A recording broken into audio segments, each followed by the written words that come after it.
মনে হয় যেন আসছি পৃথিবীতে এই দেশে ইসলামী হুকুমত কায়েম করার জন্য, আসছি পবিত্র গণতন্ত্র প্রতিষ্ঠা করার জন্য, এটাই আমার জীবনের। এবং বলে প্রয়োজনে গণতন্ত্রের জন্য জিহাদ করব। আল্লাহর জন্য জিহাদ করব বললে তো জঙ্গি হয়ে যাবে, কোরআনের জন্য জিহাদ করব বললে জঙ্গি হয়ে যাবে, মাদকের বিরুদ্ধে জিহাদ করব, গণতন্ত্রের জন্য প্রতিষ্ঠা করার জন্য কি করবে? জিহাদ করবে, মুজাহিদ ফি সাবিলিল্লাহ। আবেগ আছে, এটা আমরা উপলব্ধি করি, এবং একটা ফিকির আছে ভালো, তাও ফিকির করি। কারোর মধ্যে দিনই একটা চেতনা আছে ভালো, তাও আমরা উপলব্ধি করি। এই অ্যাক্সিডেন্টগুলো কেন? অ্যাক্সিডেন্টগুলো এই যে পাক্কা এলেম অর্জন না করে এলমি ময়দানে বা ইমান ইসলাম সংক্রান্ত কথা বলতে গেলেই সে ইরাকের বাদশার মতন কুম রাজ্যের কাজীর চাকরি শেষ হয়ে যায়, যেমন ঠিক নিজের অজান্তে নিজের দিন ইমানও ধ্বংস হয়ে যায়। আলহামদুলিল্লাহি ওয়া কাফা ওয়া সালামুন আলা ইবাদিহিল্লাযীনা ইসতাফা, আম্মা বা'দ। فأعوذ بالله من الشيطان الرجيم. بسم الله الرحمن الرحيم. يا أيها الذين آمنوا اتقوا الله وكونوا مع الصادقين. صدق الله مولانا العظيم. وقال رسول الله صلى الله عليه وسلم: الجليس الصالح خير من الوحدة والوحدة خير من جليس السوء. وقال رسول الله صلى الله تعالى عليه وسلم: الخير مع أكابركم. وفي رواية: البركة مع أكابركم، أو كما قال النبي عليه الصلاة والسلام. जुमला आलम जी सबब गुमराह शुद, जुमला आलम जी सबब गुमराह शुद, कम कसे जबदाल हक आगाह शुद, कम कसे जबदाल हक आगाह शुद। हकीमुल उम्मत मुजद्दिदुल मिल्लत हज़रत मौलाना शाह अशरफ अली थानवी नव्वरल्लाहु मरक़दहु, আল্লাহ পাক হযরতের কবরকে নূর দ্বারা ভরপুর করে দেন। হযরত আব্দুল বারী নদভী রহমতুল্লাহি আলাইহি বলছেন, কিয়ামত পর্যন্ত যত মুজাদ্দিদ আসবেন, সেই মুজাদ্দিদ যে একজন সঠিক মুজাদ্দিদ, সহি মুজাদ্দিদ, তার লক্ষণ এই হবে যে তিনি হযরত থানভী রহমতুল্লাহি আলাইহি এর বাতলানু মূল নীতির উপর কাজ করবেন। এটাই আলামত ওই ব্যক্তি মুজাদ্দিদ। এমন কাজ আল্লাহ পাক হযরতের দ্বারা নিছেন, এই জন্য বলা হয় মুজাদ্দিদে আজম। যে হযরত মাদানী রহমতুল্লাহি আলাইহি বলতেন যে ভাই, দ্বীনের উম্মতে মুসলিমার কঠিন সময়ে আল্লাহ পাক হযরত থানভীর দ্বারা অনেক নাজুক নাজুক দ্বীনি খেদমাত নিছেন। হযরত যুগের মুজাদ্দিদ হযরত মাদানী বলতেন, হযরত খলিল আহমদ সাহারানপুরি বলতেন। আল্লাহ পাক হযরতের তালিমাতকে আমাদের এবং সকল মুসলমানকে নিজ নিজ প্রয়োজন অনুসারে পড়ার বুঝার তৌফিক দান করেন। সকল সাথীরা যারা এখানে যাতায়াত করেন, সকলকে বলবো সকলের ঘরে বেহেশতি জেওয়ার হযরত থানভীর কিতাব রাখার জন্য। বেহেশতি জেওয়ার কিতাব সংগ্রহ রাখবেন। এমদাদিয়া লাইব্রেরির হযরত মাওলানা শামসুল হক ফরিদপুরি রহমতুল্লাহি আলাইহি, হযরত সদর সাহেব রহমতুল্লাহি আলাইহি অনুবাদ করা বেহেশতি জেওয়ার। এত গুরুত্বপূর্ণ মাসআলা, হাজার হাজার বিষয় যেগুলো আমাদেরও অজানা, আমাদের পরিবার ছেলে মেয়ে তাদের অজানা, বিবি বাচ্চাদের অজানা, পড়লেই দেখবেন নাম যেমন কামও তেমন, সবই বেহেশতি অলংকার। বেহেশতি জেওয়ার মানে বেহেশতি অলংকার, বেহেশতি অলংকারে ভরা এক কিতাব। তিনি লিখছেন একদম সর্বোচ্চ বড় বড় কিতাবের চূড়ান্ত কথাগুলোকে, বড় বড় কিতাবের ফতোয়া, শামি, আলমগিরি, তাফসিরের কিতাব, হাদিসের কিতাব, ফিকহের কিতাব, সবগুলো থেকে বাছাই করে উম্মতে মুসলিমার পারিবারিক এবং ব্যক্তিগত জীবন দিন ইমান মোতাবেক পরিচালনা করার জন্য সেই বড় বড় কিতাবগুলো থেকে, সেখান থেকে হযরত থানবী আমাদের উপযোগী করে এই কিতাবটা লিখছেন। কিতাবের নাম কি ভাই? বেহেশতি জেওয়ার। আল্লাহ আমাদেরকে ক্রয় করার এবং সেটাকে পাঠ করার, পড়ার তৌফিক দান করেন। হযরত থানবী নব্বরাল্লাহু মারকাদাহু বলতেন যে, শাহ আবরারুল হক সাহেব শুনাইতেন, পুরা পৃথিবীতে যত দ্বীনি নামের ফিতনা, ইসলামের নামে ফিতনা, হযরত বলছেন সবগুলো ফিতনা মূলে কোনো না কোনো মৌলবী আছে, কোনো না কোনো দিন সম্পর্কে দুই চার লান জানে বুঝে এরকম কোনো মৌলবী আছে, যার জন্য ওই দিন ইসলাম সম্পর্কিত কিছু কথা যখন মুসলমানের সামনে বলে, মুসলমান সেটাকে দিনের কথা মনে করে গ্রহণ করে। ইসলামের একটি মাসআলা হলো ভিন নারী যার সঙ্গে পর্দা করা ফরজ এবং যার থেকে দূরত্ব অবলম্বন করা ফরজ, যে কোনোভাবে তার সঙ্গে হারাম সম্পর্কে যেন জড়িয়ে না যায়, এই রকম নারীকে কোরআনে পাক হাদিয়া দেওয়া জায়েজ নেই। বুখারী শরীফ হাদিয়া দেওয়াও, হজরতের বয়ান হাদিয়া দেওয়াও, হজরতের কিতাব হাদিয়া দেওয়াও জায়েজ নেই। কেন জায়েজ নেই? কোরআন শরীফের মধ্যে কি সমস্যা ভাই? কোরআন শরীফে কোনো সমস্যা আছে? বুখারী শরীফে তো জায়েজ নাই। কেন জায়েজ নাই? এই জন্য যখন একজন পুরুষ ভিন নারীকে, যার সঙ্গে পর্দা ফরজ, দূরত্ব অবলম্বন ফরজ, হাদিয়া দিবে, তাহলে দুইজনের মধ্যে দূরত্ব বাড়বে না ঘনিষ্ঠতা বাড়বে? দ্বিতীয় হাদিয়ায় আরেকটু ঘনিষ্ঠতা, তৃতীয় হাদিয়ায় আরেকটু ঘনিষ্ঠতা। এবার শয়তান হাতে তালি দিবে আর বলবে, কোরআন শরীফ এই জিল দাও, এখান থেকে দুনিয়ার কোনো কোরআন শরীফ দাও, না হলে স্বর্ণাক্ষরে লেখা অথবা একদম জমজমের পানিতে চুবানো কাগজ দিয়েই দাও না কেন? আমার টার্গেট কোরআন না, তোমাদের দুইজনের ঘনিষ্ঠতা হলো আমার উদ্দেশ্য, সেটা হয়ে গেছে।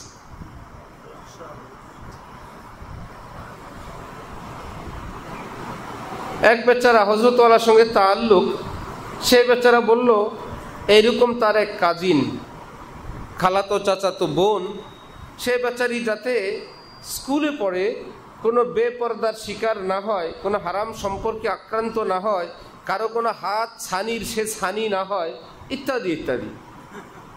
হাত ছানি দেয়, আউয়াল হাত একজনের আছে আর দ্বিতীয়জন হলো কি ছানি, এই জন্য হাত ছানি, কারো হাত ছানিতে সে না পড়ে, এই জন্য বেচারা কোনো নসিহত করছে, পর্দার আড়াল থেকে কোনো দিনই কিতাব দিয়ে আসছে। সে খালা আন্টিকে বলছে, আমার বোনকে আপনি খেয়াল রাখবেন, ওকে এগুলো দিবেন। প্রথম দিকে সে বেচারা একদম সাদা বাঠাভাবেই দিয়ে আসছে, সহজ সরল মন, যে আমার কাছে এই দিনই তথ্যগুলো আছে, সে দিয়ে আসছে। দ্বিতীয়বার দিয়ে আসছে, তৃতীয়বার দিয়ে আসছে। সে হযরতওয়ালার কাছে বলছে, হযরত, সেই মেয়েকে গুনাহ থেকে বাঁচানোর জন্য আমি হাদিয়া দিয়ে আসছি তো ঠিক, কিন্তু এখানে আসার পর নামাজের রুকু কি, সেজদা কি, কিতাবের পৃষ্ঠা কি, সব কিছুর মধ্যে শুধু আমার ওই মেয়ের কথাই মনে পড়ে। ইসলাম দেনে গায়ে মুসলমানই দেয়।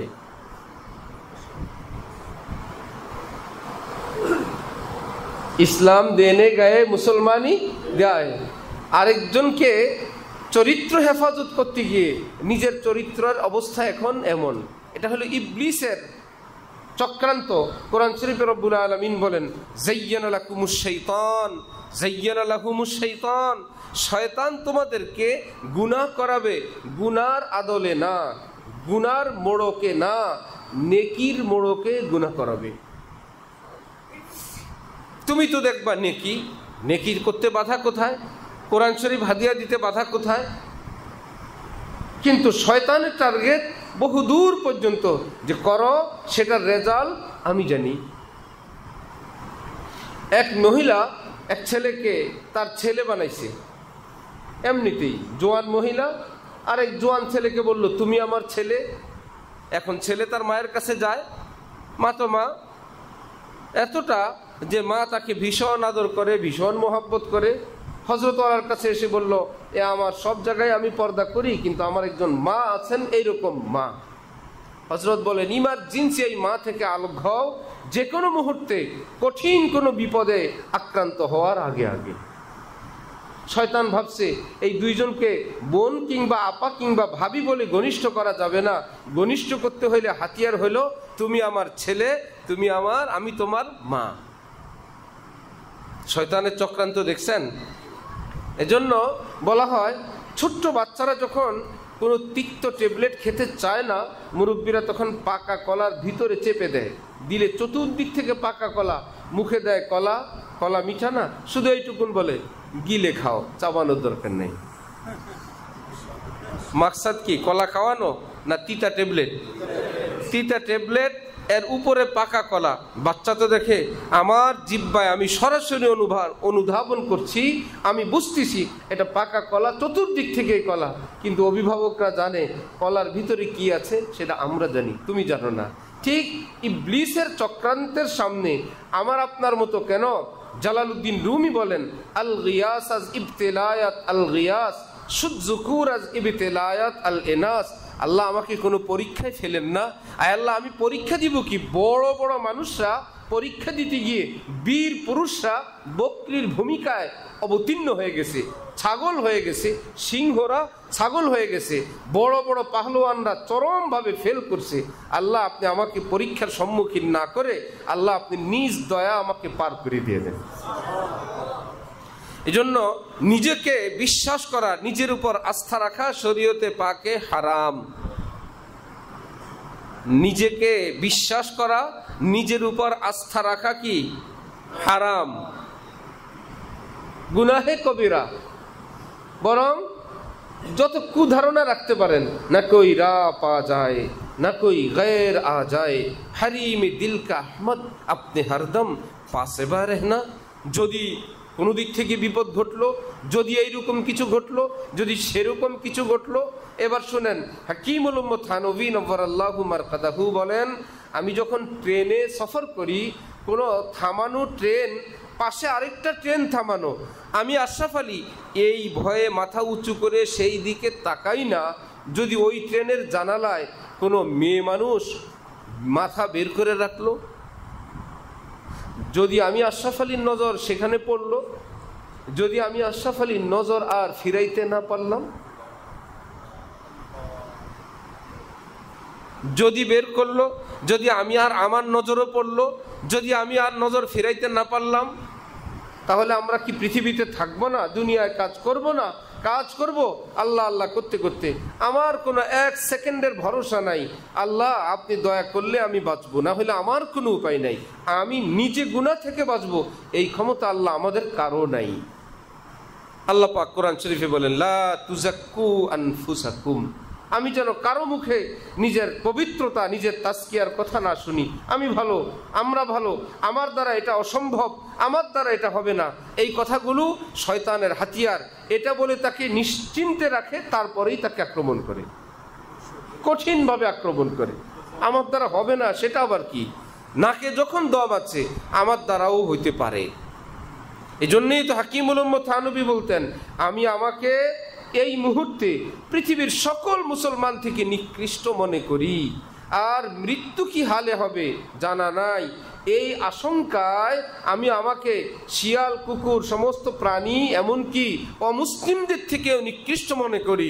যদি তারা আজকে কাফের ইমান নিয়ে মরল, আমি আশরাফ আলী যদি ইমান হারায় মরলাম, আমার চেয়ে তার দাম অনেক বেশি। কি মনে করতেন নিজেকে? আল্লাহ আমাদেরকে দ্বীনের সহি বুঝ হাসিল করার তৌফিক দান করেন।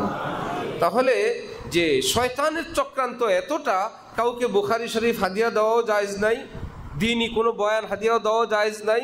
কারণ যাকে হাদিয়া দিব তার সঙ্গে আমার সম্পর্কটা যদি অনাকাঙ্ক্ষিত হয়, তাহলে তার সঙ্গে লেনদেনটাও নিষেধ। এর থেকে মাসআলা গুমরাহ, পথভ্রষ্ট আলেমদের দৃষ্টিতে। কারণ শিয়ারা নিজেকে পথভ্রষ্ট মনে করে না সহি মনে করে? কাদিয়ানীরা নিজেকে পথভ্রষ্ট মনে করে না সহি মনে করে? বেদাতীরা নিজেদেরকে গোমরাহ মনে করে না হক মনে করে? হক মনে করে না? খারিজি রাফিজিরা নিজেদেরকে জাহান্নামী মনে করে না অরিজিনাল মনে করে? তো সবাই তো নিজেকে হক মনে করে, হকের দলিল এসে দিবে, নিজের কথাই হবে না। আমি হক এ কথা বলার তো পৃথিবীতে বেদাতিও আছে, শিও আছে, ইহুদিও আছে, খ্রিস্টানও আছে। আমি হক, আমরা হক। তাহলে হক কে? হক কি আমরা পাবো না? স্থানীয় শ্রেষ্ঠ শ্রেষ্ঠ ওলামায়ে কেরাম আল্লাহ পাক যাদের দ্বারা দ্বীনের খেদমত নেন, গোপন আলেম না, গোপন আলেম না, ওপেন আলেম। ইমাম মাহদি যে আসবেন, ওনাকে কি খুঁজে বের করা লাগবে যে আল্লাহ কোন জায়গায় এসে বসে থাকেন? আমরা যদি না চিনলাম, যদি না জানলাম, আমাদের কি হবে? এমনটা হবে না। কুদরতি ভাবেই রব্বুল আলামিন উম্মতের সামনে স্পষ্ট করে দিবেন ইনি ইমাম মাহদি, এ সবাই জানবে।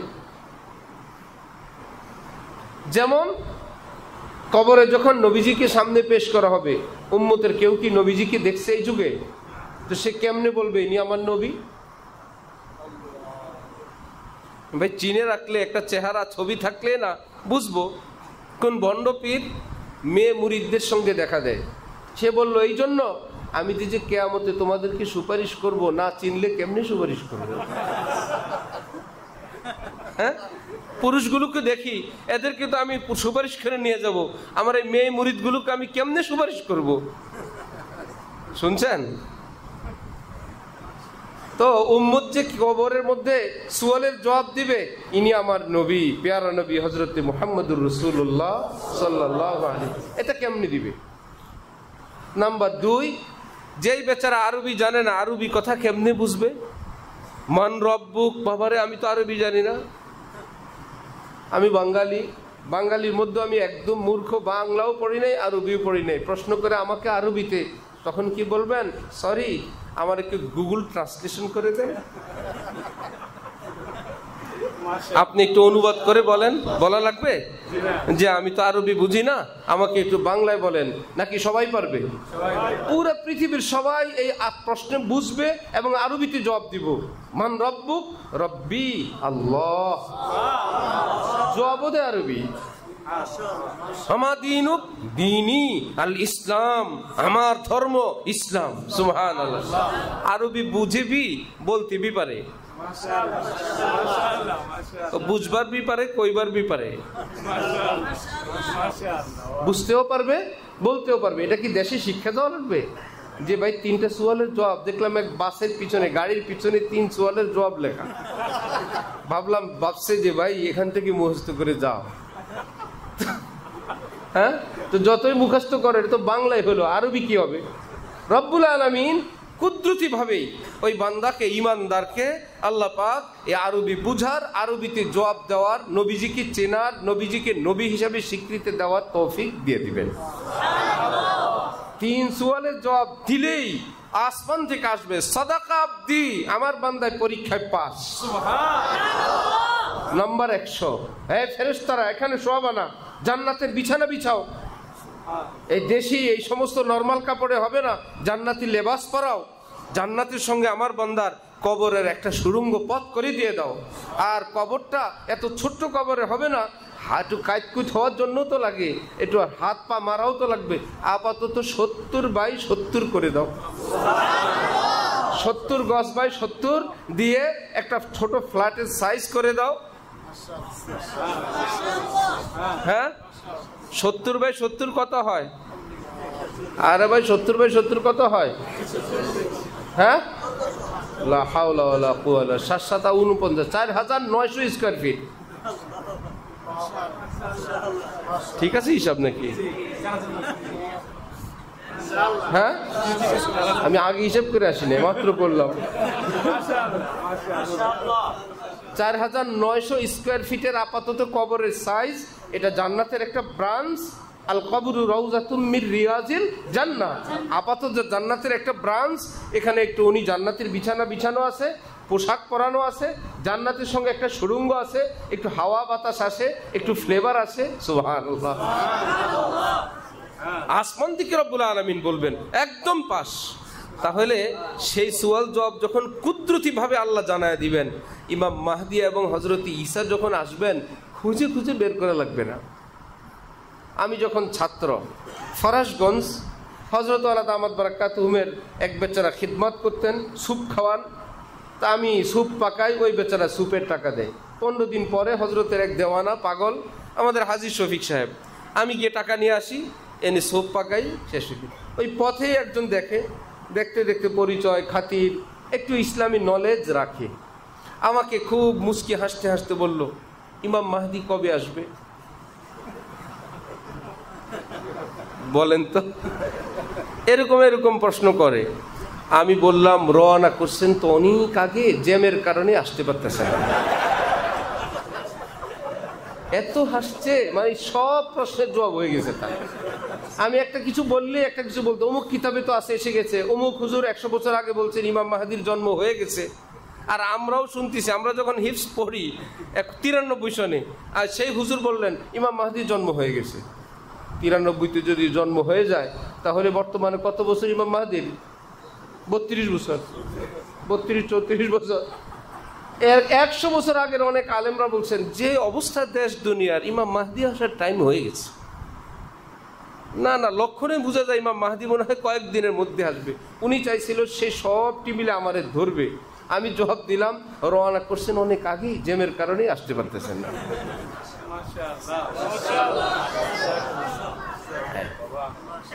যেদিন আসবে তো সবাই জানবে, খোঁজার প্রয়োজন কি? আমি এই কথাগুলো কেন বললাম?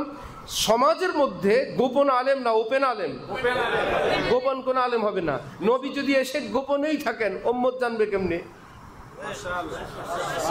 নবী যে নবী, উনি কি গোপন থাকেন না প্রকাশ্যে থাকেন? প্রকাশ্যে থাকেন। এক হাদিসে আছে মান সামাতা নাজা, যে চুপ থাকবে সে মুক্তি পাবে। তো নবীজি যদি চুপ থাকতেন, বুখারী শরীফ, তিরমিজি, মুসলিম আসলো কোত্থেকে? চুপ থাকলেই মুক্তি। ভাই চুপ থাকলে মুক্তি মানি? হ্যাঁ, এক বেচারা এ হাদিস পড়ছে, চুপ থাকলেই মুক্তি। হুজুর খুতবা পড়ায় বলছেন কবুল বলো, সে বললে চুপ থাকলেই মুক্তি। কবুল বলে বিপদে পড়ো। যতজন এই কবুল বলছে ততজন কি বিপদে পড়ছে। চুপ থাকলেই নাজাত। আমি কবুল টবুল বলতে পারবো না। আল্লাহ জালেমকে হেদায়েত দান করেন। আলেম ওলামারা বুঝবেন, একজনকে হুজুর বলছেন বলো কবিল তু, সে বলে কব্বাল তু। আর তকবিলু বুসা দেনা। হুজুর বলে আরে জালেম পহলে কবিল তু কা फिर कब्बल तू कर, या जो चाहे कर ले, पहले तो कबिल तू कह ले। আল্লাহু আকবার। তাহলে নবী কি গোপন থাকবেন না ওপেন? খোলামেলা থাকবেন। উম্মত জানবে তিনি নবী, এমন না উম্মত চিন্তা করবে ইনি কি নবী না। হক তলবওয়ালাদের সামনে আল্লাহ পাক ক্লিয়ার করে দিবেন তিনি নবী। ইমাম মেহেদী আসলে উম্মত জেনে যাবেন তিনি কি ইমাম মেহেদী। তাহলে উম্মতের ওলামাই কেরাম যারা কুদরতি ভাবেই এরকম হয়ে যায়, কেমনে কেমনে সবাই জেনে যায়। আল্লামা আহমদ শফি সাহেব হেফাজতের আমির, বেফাকের আমির সভাপতি হওয়ার আগে উনি হাটহাজারী কেন্দ্রিক জীবন যাপন করছেন, সবাই জানতো। হাটহাজারীর মোতায়েম সাহেব হজরত আল্লামা আহমদ শফি সাহেব অনেক বড় আলিম বুজুর্গ ওখানে আছেন, নিজের জায়গায় আছেন, খেদমত করতেছেন। রব্বুল আলামিন চাইলেন তাকে পুরা বাংলাদেশে আলিম ওলামাদের সরদারির এই কাজ ওনার দ্বারা নিবেন। কুদরতি ভাবেই রব্বুল আলামিন ওনাকে বেফাকে সভাপতি বানাইলেন। আল্লাহ পাক ওনার দ্বারা একটা হেফাজতের মতন সংগঠন করাইলেন। সারা দেশ কেন, মুসলমান কেন, কাফেররা পর্যন্ত ওনার নাম জানে। মুসলমানদের এক মহামনীষী আল্লামা আহমদ শফি। উনি কি দালাল দিয়ে ঠিক করছে এটা? মিডিয়া দিয়ে? ভাই মিডিয়া আমাকে কভার দিবা, খুব বলবা বড় হুজুর বড় হুজুর, দালালরা নিজে গরু কিনা বলবা কই যাও হুজুরের বাড়িতে যাই, এত কষ্ট করা লাগছে না। কুদরতি ভাবি যে বড় পীর আব্দুল কাদের জিলানি, উনি ওনারে ঠিক করছিলেন আমি বড় পীর আব্দুল কাদের জিলানি। ইমামে আজম আবু হানিফা বলছিলেন আমি একটা হানাফি মাযহাব কায়েম করে গেলাম, উনি মাসালা লিখে গেছেন। উনি লিখে গেছেন মাসালা, লিখতে লিখতে লিখতে লিখতে উনি চলে গেছেন। আস্তে আস্তে আস্তে দুনিয়াতে এমন হয়েছে, বাবা রে এত সব রত্ন আল্লাহ পাক ওনার দ্বারা নিলেন, যা কিছু ধন দৌলত ইসলামের দরকার সবই তো এখানে আছে। আল্লাহ, তাহলে তো কি মাসালা? এ হানাফি, এ মাসালা হানাফি, এটা কার? হানাফি। হইতে হইতে কি হয়ে গেছে? মাযহাব একটা হানাফি। ওনারা 4 ইমাম মিলে ঠিক করছিলেন আমরা 4টা মাযহাব বানাবো। একজনও ঠিক করছিলেন? কুদরত এমন, আল্লাহ পাক যার দ্বারা কাজ নেন তাকে উম্মতের সামনে এরকম স্পষ্ট করে দেন। হযরত থানবীর নিকট খাজা আজিজুল হাসান মজজুব বললেন, হযরত, কেউ যদি আল্লাহওয়ালা হয় সে কি টের পায়? বড় মুশকিল যে আমি আল্লাহওয়ালা হয়ে গেছি। অনেকে এরকম চিন্তা করে কারো প্রশংসা শুনে, হযরত আপনি এরকম, আপনি এসা বুজুর্গ, আপনি এরকম মকবুল, মাহবুব ইত্যাদি ইত্যাদি। সেই বেচারা টেনশনে পড়ে যান, না জানি ভিতরে ভিতরে আমি কবে ওলি আল্লাহ হয়েই আছি আমি জানি না। যেভাবে তারিফ করে, এরকম কোন ওলি আল্লাহ দুনিয়ায় নাই যে তিনি জানবেন না তিনি ওলি আল্লাহ হইছেন। শুনছেন যে বড়রা সম্মান করে, ছোটরা সম্মান করে, এরা তাজিম করে, আমারে কি কি বলে আল্লাহই জানে, না জানি আমি হয়েই আছি। এটা এই জন্য খাজা সাহেব জিজ্ঞেস করলেন, কেউ যদি আল্লাহওয়ালা হয় সেটা কি সে টের পায়? হযরত থানবী তো থানবী, হযরত থানবী খাজা সাহেবকে বললেন, খাজা সাহেব, কেউ যখন বালেগ হয় সে কি টের পায় না অন্যরা এসে বলতে হয়?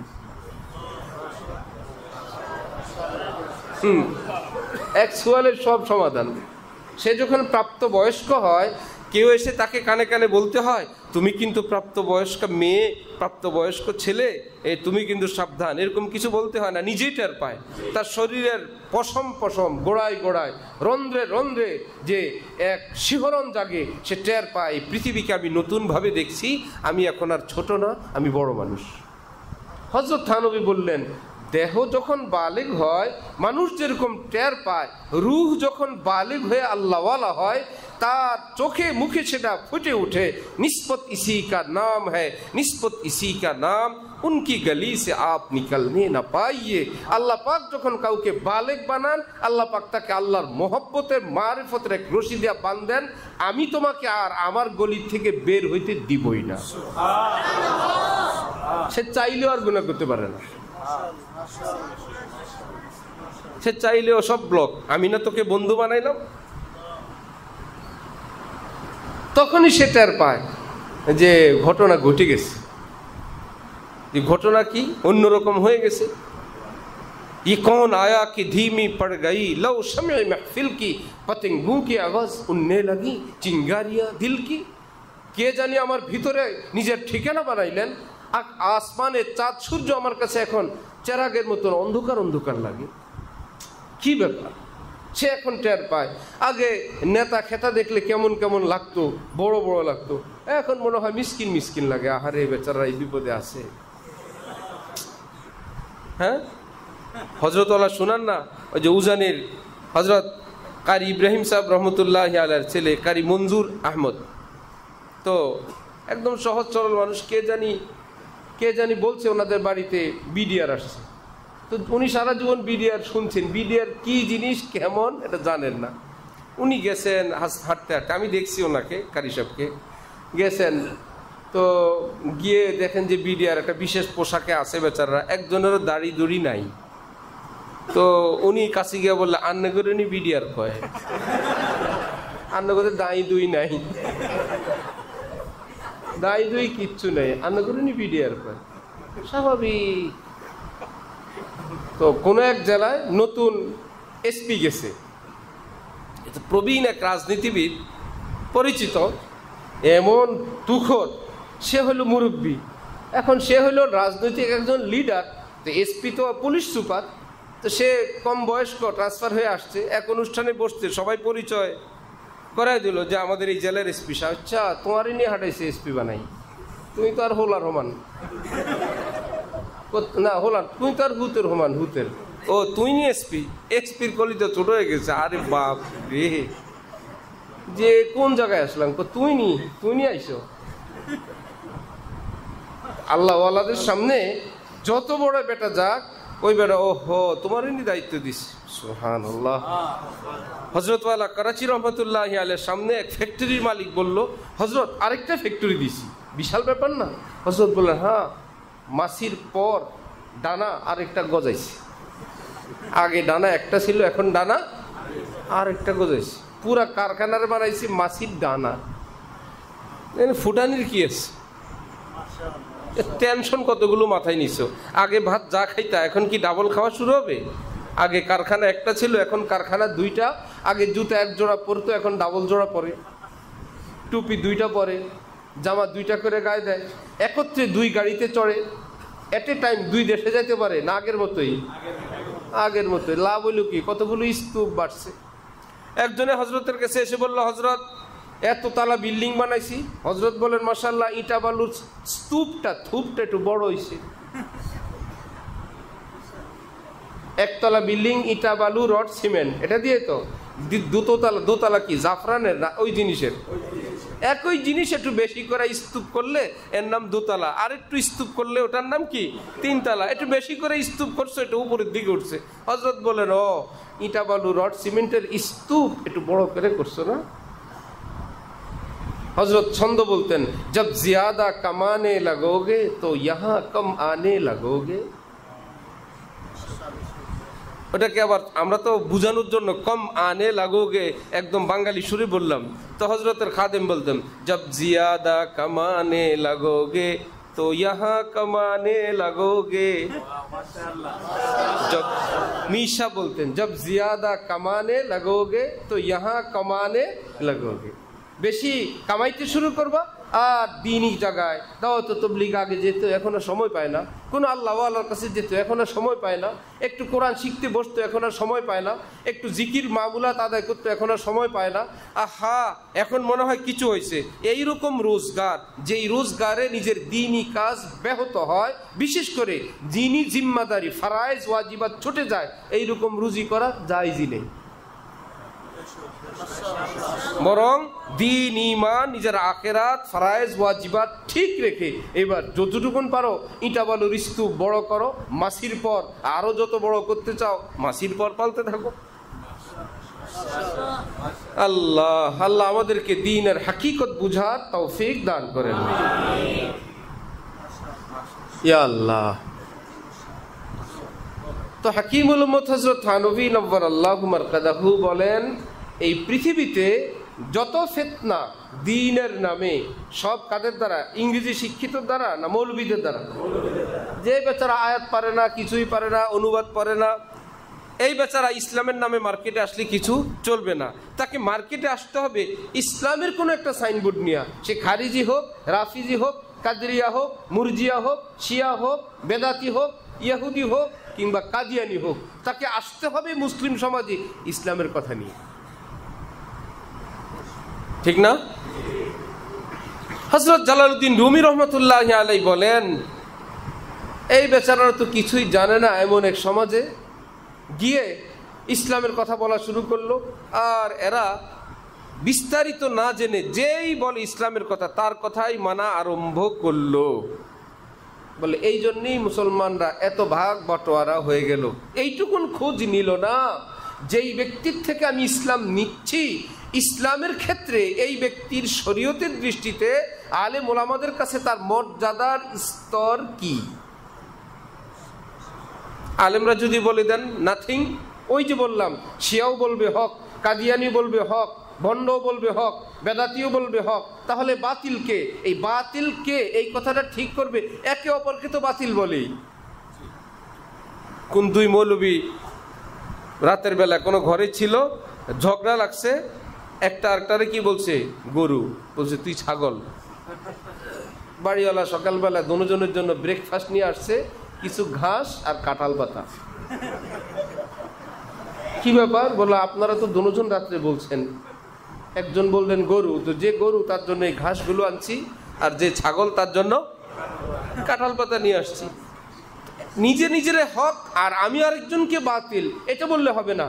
এই দেশের, এই সমাজের, আমি তো বিলাত যেতে পারবো না, এই সমাজের ইসলামের খেদমত করেন, কোরআনে পাক হাদিসে পাকের বিশুদ্ধ খেদমত করেন, কারা মুফতি আজম, কারা মুফতিয়ানে কেরাম, কারা শাইখুল হাদিস, কারা আল্লামা, আল্লাহ পাক কুদরতিভাবে আলেম ওলামাদের সামনে এই কথাটা স্পষ্ট করে দেন, এরা সেরা সেরা আলেম।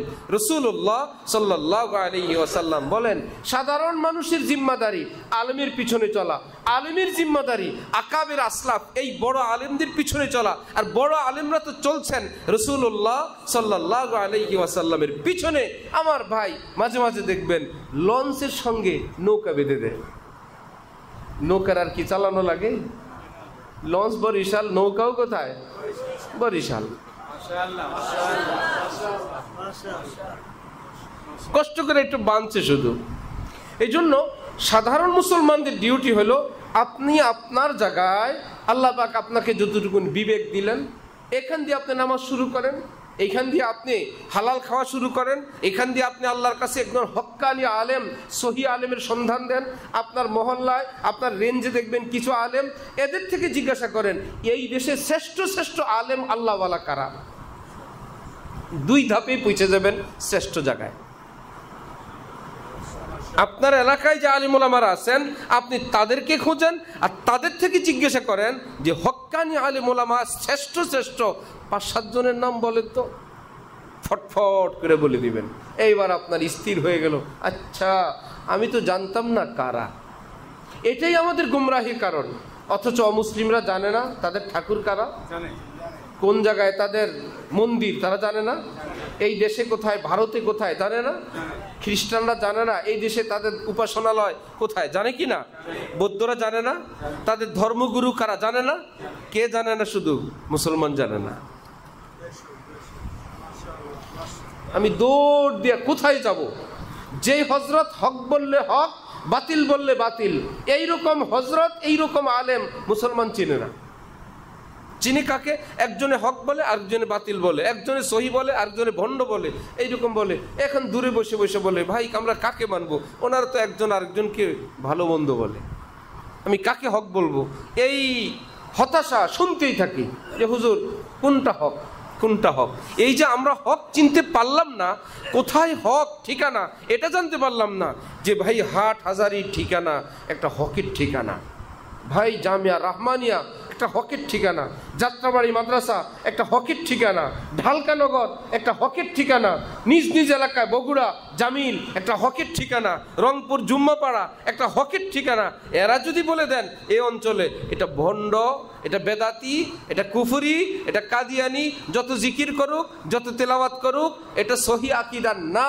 আর মুসলমানরা যদি মনে প্রাণে জানে আমাদের হাটহাজারীর থেকে ফতোয়া আসছে, আমাদের জুম্মাপাড়া, আমাদের ঢালকানগর, আমাদের জামিল, আমাদের রহমানিয়া, আমরা ওনাদের ভক্ত, যাকে বলবো ভণ্ড, যত বড় পাগড়ি দেখ, তসবি দেখ, জিকির করুক, যত বড় রিপ দেখ, মানুষকে যত ইসলামের কথা বলুক, দেশে ইসলামের রাজনীতি প্রতিষ্ঠা করা যাচ্ছে তাই করুক, আমাদের আলেমরা যদি বলে বাতিল, আমরা বলবো কি? এটা মনে করি। আমরা কি জানি? আমাদের ওলামারা বাতিল বলছে, ফিনিশ। তোর সঙ্গে আমার তর্ক নাই, তোর সঙ্গে আমাদের আলেমরা তোকে বাতিল বলছে, তোর সঙ্গে কথা নাই। আর যদি আপনি আমি নিজের বিদ্যা বুদ্ধি দিয়ে চিনতে যাই, এই চিনতে গিয়েই তো যা হয়েছে, চিনতে গিয়েই যত কিছু হয়েছে। আল্লাহ। আর এখন ইসলামের লিডারশিপ কারা? যার কাছে এলেম নাই, তিনি হলেন ইসলামের কর্ণধার। ইদা কানাল গুরাবু দালিলা কওমিন সায়াহদিহিম ইলা বাইতিল খালাই। এক এলাকার কিছু পাখি সবাই মিলে লিডার মানলো কাককে, কাউয়ারে। আপনি আমাদের গুরু। কাক কিছুক্ষণ পরেই চলে গেছে ময়লার জায়গায়। এখন পিছনে পিছনে সবাই চলে গেছে কোথায়? কাক চিনেই তো ময়লার ঠিকানা। আর এক এলাকায় এক বেচারা মানুষকে নামাজের দাওয়াত দেয়। দাওয়াত দেওয়া ভালো, সাধারণ মানুষ কিছুই জানে না, নামাজের দাওয়াত দিবে ভাবছে মসজিদে ইমাম সাহেব পড়ায়, সেও পড়ে। মাতবুরি করে মানুষকে ইমানের দাওয়াত দিতে গেছে, মানুষ বলে আমরা তো নামাজ জানি না।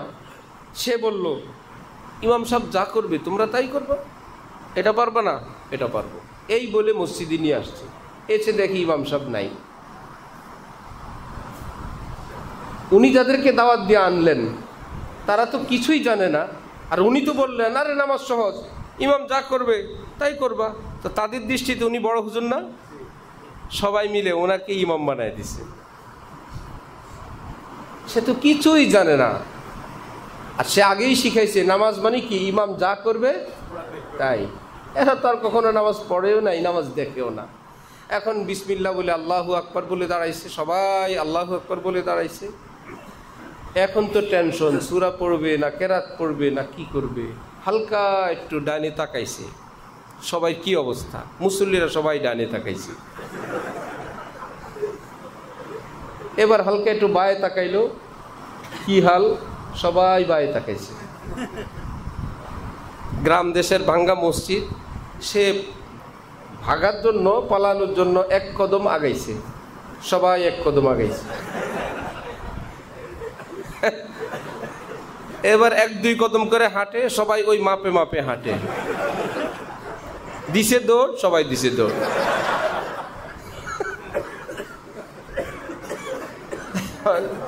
দৌড়াইতে দৌড়াইতে দৌড়াইতে দৌড়াইতে একজনে বলল হুজুর নামাজ শেষ করেন।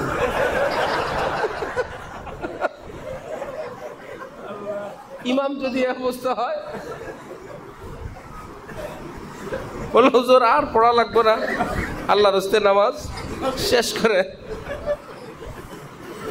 আমাদের দেশের মানুষ না জানে কোরআন হাদিস, না জানে রাজনীতি, এদেরকে ইমামতি করতে আসছে এইরকম ইমামরা,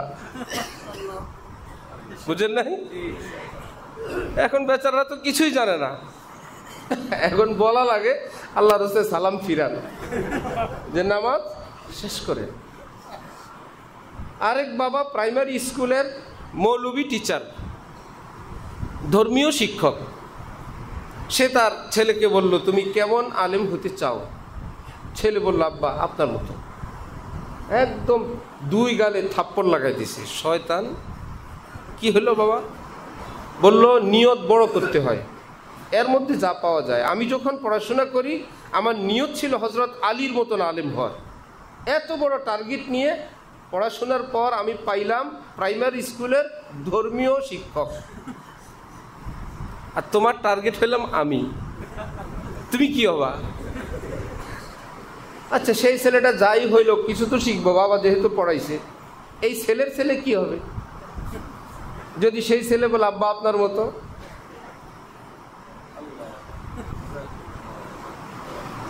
অর্থাৎ কাঁচার ঘরে কাঁচা, কাঁচার ঘরে কাঁচা, কাঁচার থেকে কাঁচা, শেষ কি? কাঁচা না পচা? পচা। ইসলামের বিধান, ইসলামের কোনো কথা, কোনো ফতোয়া দেওয়ার আগে চূড়ান্তভাবে এলমে ইয়াকিন হাসিল করা লাগবে। এটাই ইসলামের কথা, এটাই ইসলামের চূড়ান্ত ফয়সালা। তারপরে উম্মতের সামনে বলতে পারবে। বললেন আর ধমক দেওয়ার সাথে বললে না না না ভুল হয়ে গেছে, এটা বলাই জায়েজ নেই। শুরুর দিকে কোনো মাসিক ইজতেমা শুনেছিলাম আমাদের শাইখুল হাদিস কুতুবউদ্দিন সাহেবের গল্প। বড় পীর জিলানী কোন মহিলার ছেলে মারা গেল, মহিলা গিয়া হযরত জিলানীর কাছে গিয়া বললেন আজরাইল আমার ছেলেটা নিয়ে গেল, আপনি একটু আজরাইলকে ডেকে আমার ছেলেটাকে ফেরত দিতে বলেন। হুজুর ওয়াজ করতেছি স্টেজে, পাশে বসা শাইখুল হাদিস কুতুবউদ্দিন সাহেব, আমাদের ওস্তাদ ইউসুফ বিন নুরির শাগরিদ, যিনি আল্লামা আনোয়ার শাহ কাশ্মীরির শাগরিদ। আনোয়ার শাহ কাশ্মীরির শাগরিদ ইউসুফ বিন নুরির শাগরিদ আল্লামা কুতুবউদ্দিন সাহেব। উনি বসা, ওনার পাশে বক্তা। বক্তা বুঝতে পারে না, হুজুর কিস্তি টুপি পরতেন, জামা একটু ছোট গায়ে দিতেন, হাজি সাহেব দেখা যেত। হুজুর বসে আছেন, বক্তা ওয়াজ করতেছে ধুমা বড় পীর জিলানীর ফজিলত। সেই মহিলা একটাই ছেলে মারা গেলে জিলানীর কাছে গেলে, জিলানী বলল কোথায় আজরাইল, আসো। আজরাইল জিলানীর কথায় চলে। আজরাইল আসছে, তোমার হাতে কি?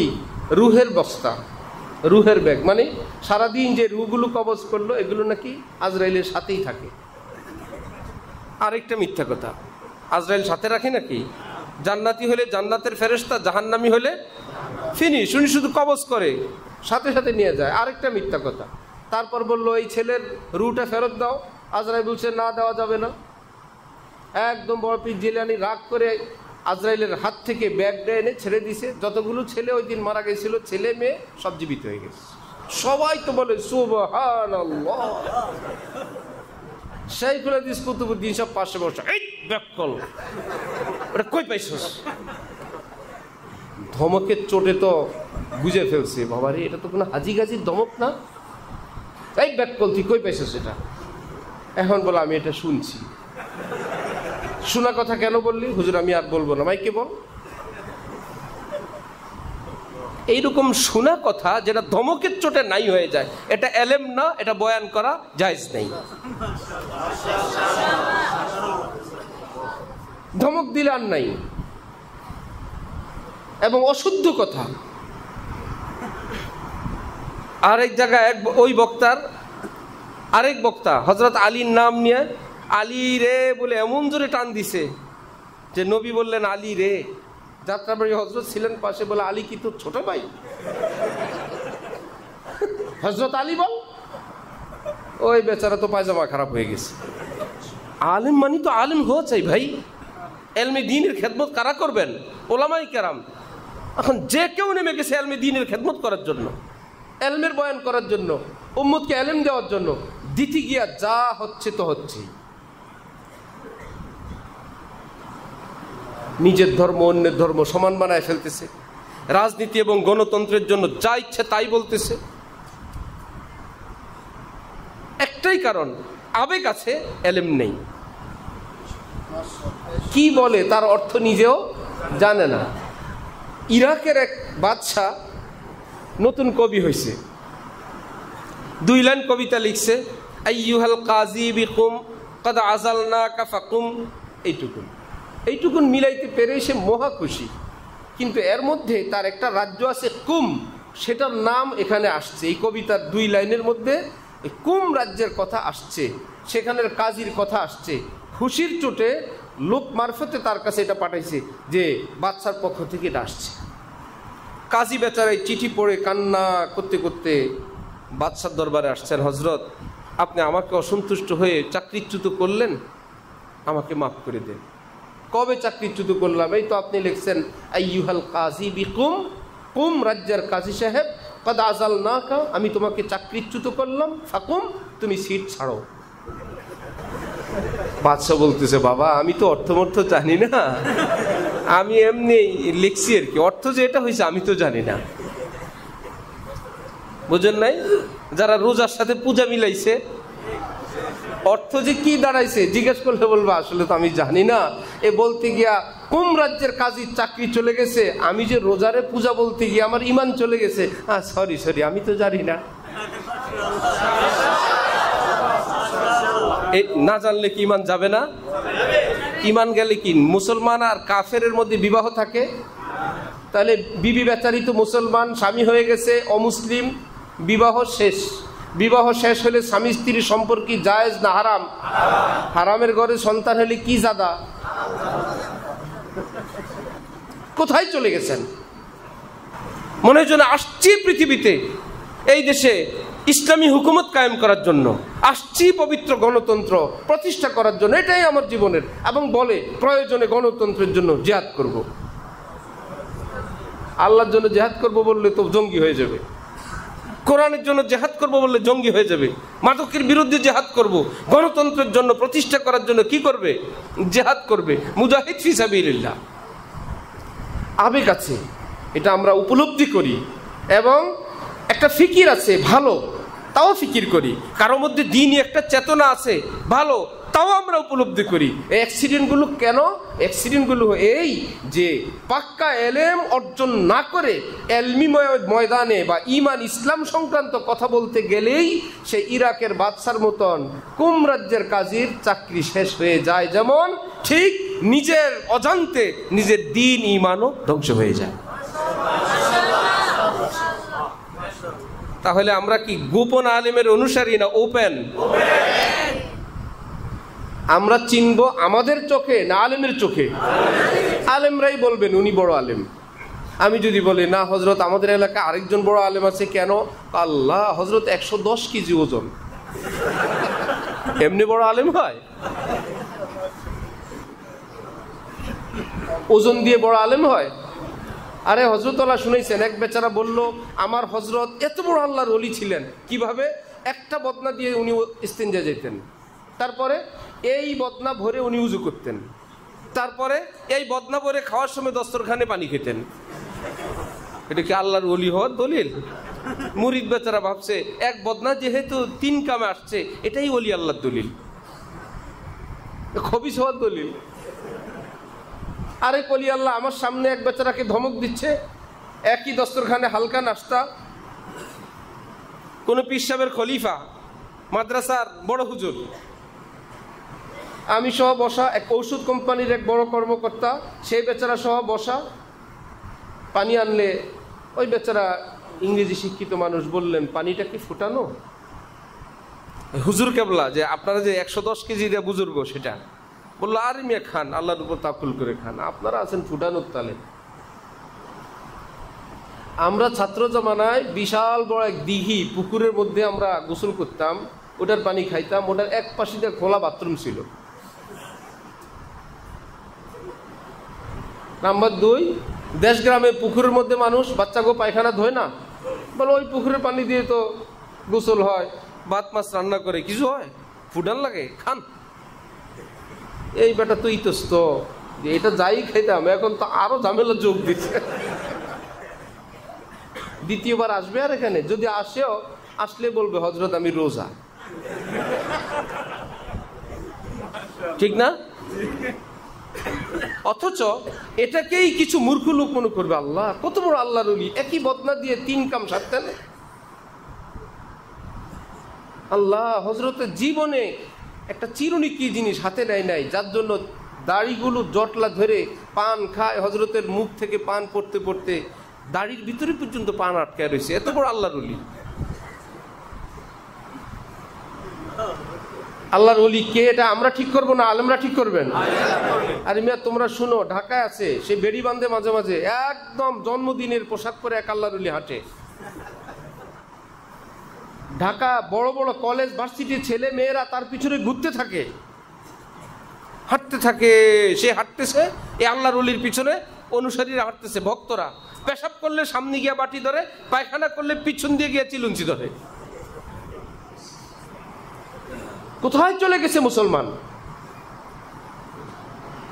এইটুকুনো বিবেক নাই। বিবস্ত্র হাঁটতেছে, কেউ তাকে এটা সাধে, কারোটা খায়, কারোটা খায় না, ভাবের কি? হযরত আশরাফ আলী থানভী রহমতুল্লাহি আলাইহির ঘরে এরকম এক ভাবলা আসছে ভুলে। একদিন ঢালকানগরে 3 হুজুর আসছে আমার বাসায়, বেল দিছে, বেচারা তো জানে না কার বাসা। বের হইলাম, কি বললো, এখানে মসজিদের কাজ চলতেছে, মসজিদের জন্য অনুদান। হাত যে বরাবর দেখাইলাম, বললাম এখানে মানে কোথায়? এই দিকে। কোন দিকে বলেন? মাওয়ারি দিকে। ইসমিশার আর মুশারুলিয়া দেখছেন কোথায়? গেন্ডারিয়া ঢালকানগর, এই দিকে এক মসজিদের কাজ চলে, ভালো করে ধরার পর হয়েছে কোন জায়গায়? জিজ্ঞাসা করলাম মাওয়ার এই পাড়ে না ওই পাড়ে? ওই পাড়ে। বললাম দাঁড়ান আমি জামাটা গায়ে দিয়ে আসি। জামা গায়ে দিয়ে 3টা নিয়ে আসলাম মাদ্রাসার অফিসে, মার্কাজুল নূরে। এরপরে লম্বা তবাতিল্লা করে কোনো রকম এখান থেকে ছুটছে। এই তো ধোকাবাজি চলে, জুব্বা জামা, একটা রিসিট বই, সাধারণ মানুষ মনে করে কি না কি। দরকার ছিল ইসলামী হুকুমত এগুলোকে শায়েস্তা করার জন্য। এখন আসে যেই শাসকরা, এদের তো আগা মাথা নাই, এরা খোঁচা দিলে আবার এদের বদনাম করার এক পার্টি থাকে। এরা যদি ভালো কাজও করে, এগুলোতে প্রয়োজন ছিল সঠিকভাবে এগুলোকে গ্রেফতার করা, এগুলোকে কারাবন্দি করা, শাস্তি দেওয়া। দিতে গেলে কিছু হুজুররা আবার বলবে হ্যাঁ মাদ্রাসার কালেকশন করতে গেলে অমুক হুজুর গ্রেফতার করছে, এই জন্য সরকার চুপ, তোরা মর। হযরত থানভীর বাসায় এরকম ঠকঠক করতে গেলে হযরত থানভী একটু বিরক্ত হয়ে বলছেন, কে তুমি, কি চাও? ওই বেচারা বলল, আপনি আমার সঙ্গে এরকম ব্যবহার করেন, আমি তো কোনো গাউস আবদালও হইতে পারি। আপনি জেনতেন ভাবে বলছেন। হযরত থানভী বললেন যে ভাই একই ধারণা তো তুমি আমার ব্যাপারেও করতে পারো, তোমার কি একটু ভয় টয় নাই? আমিও তো কিছু একটা হইতে পারি। তো এই জন্য এই ভাব ধরা লোক দিয়ে না, আলেম ওলামারা বলবেন। সহি আলেম কি না এটাকে আমরা বলবো না আলেমরা বলবেন? শুধু এইটুকুনো যদি আসতাম, সহি রাজনৈতিক দল কি না এটাকে আমরা ঠিক করবো না আলেমরা ঠিক করবেন। এইবার বুঝেন, সেই চাচাতো বোন কাজিনকে কোরআন হাদিয়া দেওয়া, আপনি যখন সঠিক উৎস না জেনে আপনি ভাববেন ভাই যেই হোক আমি তার থেকে খারাপ কিছু নেই না, আমি তার থেকে কোরআন শিখি, আমি তো ওনাদের থেকে হাদিস শিখি, আমি তাদের লোক না, আমি তাদের মতো না ভাই, জাস্ট শুধু একটু হাদিস শিখি, আমাদের মসজিদে আসে, আমি অনলাইনে তাদের সঙ্গে একটু যোগাযোগ রাখি, এরা ভালো ভালো জিনিসগুলো দেয়, আমি শুধু ওটা নেই, যেদিন খারাপ দিব ওদিন আমি নিব না। এইরকম সাদা মাঠা মুসলমান অনেক। যে কোনো জায়গা থেকে ইসলাম নেওয়ার, কোরআন হাদিস নেওয়ার একটা দুঃসাহসিকতা, যার যাচাই বাছাই করার ক্ষমতা নাই, তিনি যে কোনো জায়গা থেকে নিয়ে বসেন। চাচাতো বোনকে খালাতো বোনকে কোরআন হাদিয়া দিতে দিতে আল্লাহর মহব্বত বাড়ে না দুইজনের মহব্বত বাড়ে? সেটা কি হালাল মহব্বত না হারাম? যা তার থেকে আপনি কোরআন হাদিস যখন নিবেন, নিতে নিতে নিতে নিতে ওই ব্যক্তির সঙ্গে আপনার কি দূরত্ব বাড়বে না সম্পর্ক বাড়বে? এইবার কেউ তার বিরুদ্ধে বললে আপনি হয়ে যাবেন তার পক্ষে, এত খারাপ না, আমি জানি অনেক ভালো। আপনারা বললে হবে না, সেখানে কোরআন হাদিস আছে। আপনি বলেন ইসলামের দুশ্মন, জিকির হয়, মুনাজাত হয়, ৫ ওয়াক্ত নামাজ হয়, আপনি কি করবেন? আমার জীবনে কোথাও চোখের পানি আসে নাই, ওই দরবারে গেলে আমার চোখের পানি আসছে। এই বেচারাকে আর ফেরানোর উপায় নেই। সে ধরাটা খাইল কিভাবে? আলেম ওলামাদের থেকে না জেনে অনির্ভরযোগ্য সূত্র থেকে দিন শিখে, দিন তো ছিল যতটুকু ছিল, শিখতে শিখতে ওই দুষ্ট দুরাচার অসভ্যদের হারাম প্রেমে আক্রান্ত হয়ে গেছে। এখন তো আর ছুটানো যায় না। আর যখন আলেম ওলামাদের থেকে জানবেন, আমার ভাই অনেক মানুষ সুস্থ, ডাক্তার বলে দেয় আপনার বলক, আমরা এটা মেনে নিই। অনেক মানুষ ভালো, ডাক্তার বলে দেয় আপনার ডায়াবেটিস আছে, আমরা মেনে নিই। আমরা দেখি আমরা ভালো, বললো চোখের এই অবস্থা, আমরা মেনে নিই। আমরা দেখি আমরা ভালো, ফ্যাটি লিভার, আমরা মেনে নিই। আমরা বলি আমরা ভালো, তার লিভারের এই সমস্যা আমরা মেনে নেই। শরীরের ইত্যাদি হিমোগ্লোবিন এত আমরা মেনে নেই, প্লাটিলেট এত আমরা মেনে নেই। তাহলে যেই বিষয়ে যারা পারদর্শী তারা বললেই আমরা মনে প্রাণে বিশ্বাস করি, অনুসরণ করি। তাহলে ইসলামের এরকম পারদর্শী কেউ কি নাই? কিয়ামত পর্যন্ত কি থাকবেন না? অ্যাভেলেবেল, বাড়ি বাড়ি, ঘরে ঘরে না, থাকবেন। আমি চিনব কাকে দিয়ে? হ্যাঁ, বাড়ি করতে গেলে বেয়াই আপনি বাড়ি করছেন, সুন্দর বাড়ি, ইঞ্জিনিয়ার কে? বেয়াই তখন বলবে এটা ভালো, অমুক ইঞ্জিনিয়ার, তার সঙ্গে আমি কয়েকদিন কাজ করে আমি তার বিদায় দিয়ে দিছি। জামিয়া হাকিমুল উম্মতের কাজ শুরু, এক ইঞ্জিনিয়ার রাখা হয়েছে, বেচারা ছাতা নিয়ে দাঁড়ায় আছে, এই ধমক দেয় সেই ধমক দেয়, শুনে না। একদিন গিয়ে দেখি কন্ট্রাক্টররা কাজ করে, সে আমাদের ইঞ্জিনিয়ার, সে পাহারা দিবে কন্ট্রাক্টর কাজ ঠিক মতো করে কিনা, সে ছাতা দিয়ে এমনভাবে দাঁড়ায় আছে কেউ যাতে কন্ট্রাক্টরদের ভুল কাজ দেখতেই না পারে। দরবেশ দাঁড়ায় আছে, রড না বেঁধেই ঢালাই দিয়ে দিতেছে। ঢালাইয়ের ভিতরে যখন চলে যাবে, বাধা না বাধা কেউ তো টের পাবে না। মনে হয় যেন তাদের কাজ আড়াল করার চাকরি তারে দেওয়া হয়েছে। রাগের চোটে তাকে আগে বিদায় দিলাম, বিদায় দিয়ে হজরত আল্লাহকে ফোন দিলাম, হজরত আরে এই অপরাধে বিদায় দিছি। হজরত বললেন বিলকুল ঠিক আছে। তাহলে যে একবার বাড়ি করে সে এই সংক্রান্ত কিছু বুঝে যায়, তখন বলবে ওই ইঞ্জিনিয়ার না না না এটা যোগ্য না, ওইটা যোগ্য, অমুক কন্ট্রাক্টর যোগ্য, এই সিমেন্ট ভালো, এই রড ভালো, এটা 3 দিনে লাল হয়, এটা 6 মাসেও ঝং ধরে না, ইত্যাদি ইত্যাদি। ওই জগতে যে একটু ঘুরে আসে, ওই জগতের কিছু সে জানে। এইটুকুন যদি বুঝান, তাহলে এলমি জগতে যারা আলেম হয়েছে, মাদ্রাসায় পড়ছে, তারা কি এলমি জগতের হক্কানি আলেম তারা চিনেন না?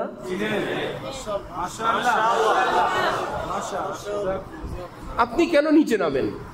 আপনি কেন নিজে নির্বাচন করতে যান কে হক কে বাতিল? কারণ বাতিলের কাছেও কোরআন আছে, ভণ্ডের কাছেও হাদিস আছে, ইসলামের কথা আছে, অনেক সুন্দর মর্মবাণী আছে, ভাষার জাদু আছে, এবং অনেক ভালো কাজ, সেটা আকর্ষণ, অনেক সুন্দর, অনেক শৃঙ্খলা। তাহলে আমাদের কাজ কারো শৃঙ্খলা দেখা, ভালো কথা দেখা, ইত্যাদি দেখা, না আলেমকে দিয়ে আগে যাচাই করা? যে আমাদের এলাকার আলেম ওলামারা বলছেন হক, তাহলে হক। আলেম ওলামারা বলে দিয়েছেন বাতিল, তাহলে কি বাতিল। আমরা অত কিছু জানি না। এইটুকুন যদি হয়ে যায় আমার ভাইয়েরা, তাহলে উম্মত মুক্তি পাবে। আর উম্মত যদি চালাক হয়ে যায়, আরে মসজিদে ফজরের নামাজের পর মশওয়ারায় বসছে নিজেরা, মসজিদের পাশে খালি জায়গা একজনে বাড়ি করবে, তো নামাজের পরে মুসল্লিরা মশওয়ারা করলো পাইলিং করা লাগবে কি না। আপনার কি খেয়াল? ইনশাল্লাহ লাগবে না। আপনি আল্লাহর রহমতে করেন। আপনার কি খেয়াল? না 10 তলা করেন, 1 তলা 2 তলায় কোনো সমস্যা হলো না। এ তো 1 তলা 2 তলা 3 তলা তো লঞ্চ পানির উপরেই চলে। ওখানে কি পাইলিং হয় নাকি? ফাউন্ডেশন দেয়? 3, 4 তলা 5 তলা 6 তলা পানির উপর লঞ্চ চলে না? তো যে কোনো জায়গায় তো বিল্ডিং একটা 4-5 তলা এমনিই করা যায়। আর ইত্যাদি ইত্যাদি করা যাবে যখন ভূমিকম্প আসবে, কিংবা যখন আরো 1-2 তলা করতে যাবেন, তখন বিল্ডিং অল্প একটু ভাঙে না সবটাই শেষ? অল্প একটু কাইট হয়েছে, শুধু 1 ফুট কাইট হয়ে গেছে, ওই বিল্ডিং ব্যবহারযোগ্য? সবই শেষ। এতদিনের কষ্ট শেষ, মেহনত শেষ, কোরবানি শেষ। এই জন্য যে বাতিল, আপনি প্রথম দিন তার বাতিল ধরতে পারবেন না, দ্বিতীয় দিনেও পারবেন না, তৃতীয় দিনেও পারবেন না। হ্যাঁ, ইঞ্জিনিয়ার যদি বলেন এখানে পাইলিং লাগবে, পাইলিংয়ের বাইরে যাবেন না। ইঞ্জিনিয়ার বলবে রড এতগুলো লাগবে, ওই রডের কমেও বিল্ডিং করতে পারবেন। ইঞ্জিনিয়াররা যে রড দেয় এর চাইতে আরো অনেক কম রডে অনেক অল্প ছাদ দিয়ে আপনি অনেক তলা করতে পারবেন। বিপদ আজকে আসবে না, বিপদ আসবে ভূমিকম্পের দিন, ঝড়ের দিন। এই জন্য ইঞ্জিনিয়াররা কত কিছু করে। কম্পিউটার এখন সিস্টেম আছে, নিজেরা লোড দেয় কম্পিউটারে, যেন এই বিল্ডিং এর উপর এত হাজার মানুষ, এতগুলো মাল, এতগুলো মেশিন উঠাইনো হয়েছে, এই রড দিছে, কম্পিউটারে চাপ দিছে, দেখা গেছে একদিক দিয়ে কাইট হয়ে গেছে, বললো এই রডে হবে না। কম্পিউটারে বিল্ডিং বানায়, লোড দেয়, 10 তলা বানায়, পরে দেখে এদিক থেকে একটু ফ্র্যাকচার, একটু বাঁকা হয়েছে, না রড আরো বাড়াইতে হবে, আরো মোটা করতে হবে। এটা কি আমার আপনার যোগ্যতা আছে সবার? আল্লাহর কসম, আলেম ওলামাদের কাছে এর চাইতে আরো গভীর গভীর জ্ঞান, সূক্ষ্ম সূক্ষ্ম জ্ঞান আল্লাহ পাক আসমান থেকে দান করে দেন। হযরত জালালউদ্দিন রুমি রহমতুল্লাহি আলাইহি বলেন, জুমলা আলম জি সবাব গুমরাহ শুদ, বিশ্বের মুসলমানরা একটা কারণে গুমরা, পথভ্রষ্ট, পথহারা, কম কাছে জবদালে হক আগাশুদ, যাকে ধরলে মনে প্রাণে সিরাতুল মুস্তাকিম পাবো, নবীর পথ পাবো, ওই মানুষগুলোর সন্ধান কম মুসলমানের কাছে আছে। ওই যে হিন্দুদের ঠাকুর চিনে, অন্যরা তাদের উপাসনালয় চিনে, ধর্মগুরু চিনে, ধর্মযাজক চিনে, মুসলমান নিজের ওই ধর্মগুরুকে তাকে চিনে না। ওনাদের মধ্যে ভিন্নতা হইতে পারে। আপনি একজনকে নেন, ইমাম আবু হানিফাকে নিছেন, শাফি, হাম্বলি, মালিকেরা অন্যরকম আমল করে, আপনি তখন বলবেন ওনাদেরটাও সহি, আমার হযরতেরটা ভুল, আপনি বলতে পারবেন না। সুতরাং আমি হানাফি, আমার হযরতের ফতোয়ার উপরে আমি জীবন দিব, আমি আমিন আসতে বলবো, নবীর নিচে হাত বাঁধবো, তারাবি 20 রাকাত পড়বো, বিতির 3 রাকাত পড়বো। অন্য মাযহাব তোমরা কি করবা, তোমাদেরটা তোমরা জানো। আমরা ঢালকানগরের সিলসিলা, আমাদের হযরত এই বলছেন, এইভাবে আমল করতে বলছেন, গুনাহ ছাড়তে বলছেন, হাসি খুশি স্বাভাবিক থাকতে বলছেন, পরিষ্কার পরিচ্ছন্ন থাকতে বলছেন, ভদ্র শালীন আদর্শ থাকতে বলছেন। তুমি জঙ্গলি থাকবা, তুমি মোচের মধ্যে পানির পিচকি রাখবা, এক বদনা দিয়ে 3 আমল করবা, তুমি মরো। আমি আমার হযরতের তরিকার উপর আছি। বুঝেন না ভাই? আমরা খায়ালে ওলি আল্লাহ হইতে চাই, তুমি পুরান রুটি খায় হবা, খুব ফাইন। তোমার সাহেব যদি হক্কানি হয়, শুকনা রুটি খায় ওলি আল্লাহ হও। হযরত থানবী বলেন, আমাদের ইচ্ছে একটু খায়াল হয়, ওলি আল্লাহ হইবে। ভাই তুমি না খায়া হইতে চাও, তোমার ভালো লাগলে সেদিকে যাও। যে যাকে ভালো লাগে, হক্কানি হওয়ার পর, আলেম ওলামাদের পরীক্ষায় উত্তীর্ণ হওয়ার পর, এইবারে হক্কানিদের মধ্যে একটু 19-20 এরকম ইত্যাদি আছে। আপনার যাকে ভালো লাগে, ভালো লাগাবেন তো লাগাবেন, এমন না একটাই উনি আরেকটাই আরেকজন, ধরা খেয়ে যাবেন। যাকে আপনি জীবনের ইমাম বানাবেন, সে আপনার জীবনের মুরব্বী। তার দ্বীনি আদর্শ, চেতনা, ফিকির, মাযহাব, तरीका अमी तार जब नहीं हो किसी का तो क्यों हो किसी का उन्हीं का हुआ जा रहा हो आमी आमार शायखेर आमी आमार हजरतेर এইটুকুন যদি হয় এটা আপনাকে শায়েখ ভক্ত বানানোর জন্য না, আল্লাহর কসম তাওহীদ ওয়ালা বানানোর জন্য, রিসালাত ওয়ালা বানানোর জন্য, সিরাতুল মুস্তাকিম ওয়ালা বানানোর জন্য, সমস্ত গুমরাহি থেকে হেফাজত করার জন্য। ভারত একবার আরিয়া বানানোর প্রকল্প মুসলমানের কাছে এমন পারদর্শী প্রশিক্ষণপ্রাপ্ত আসে বিতর্কবাজরা, যাকেই ধরে কাই তর্কের সামনে যুক্তির সামনে পারে না, আরিয়া মানি কাফেরদের একটা ফিতনা বানায় ফেলে। তারা এসে রিপোর্ট দিছে একটা গ্রুপকে আমরা পারি নাই, কারা গেলেই বলে আমরা তো হাকিমুল উম্মত আশরাফ আলী থানভীর সঙ্গে সম্পর্ক রাখি, তোমার যুক্তি তর্ক আমরা হুজুরের কাছে বলবো, ঠিক আছে এখন যাও। আমরা তো কাসেম নানুতুবির ভক্ত, আমরা তো গঙ্গুহির ভক্ত, ঠিক আছে ওনার কথার বাইরে আমরা যাব না। এরা এসে রিপোর্ট দিছে সবগুলোকে আমরা কবজা করে ফেলছি, স্বীকার করে ফেলছি, কিন্তু যেগুলো কোনো বড় আল্লাহওয়ালার অন্ধভক্ত একটাকেও আমরা কাফের বানাইতে পারি নাই। হাদিস শরীফ লা ইয়াজালুন নাসু বিখাইরিন মা আখাযুল ইলমা আন আকাবিরিহিম, নবীজি বলেন বড় বড় আলেমদের হেদায়েতের উপর তোমরা যতদিন থাকবে হেদায়েতের উপর থাকবে, যেদিন বড়দেরকে বাদ দিবে যা তার পিছনে ঘুরবে, ইনিও ইসলামের কথা বলে তিনিও ইসলামের কথা বলেন। কাদিয়ানিরা কি কোরআনের বিরুদ্ধে বলে না পক্ষে বলে?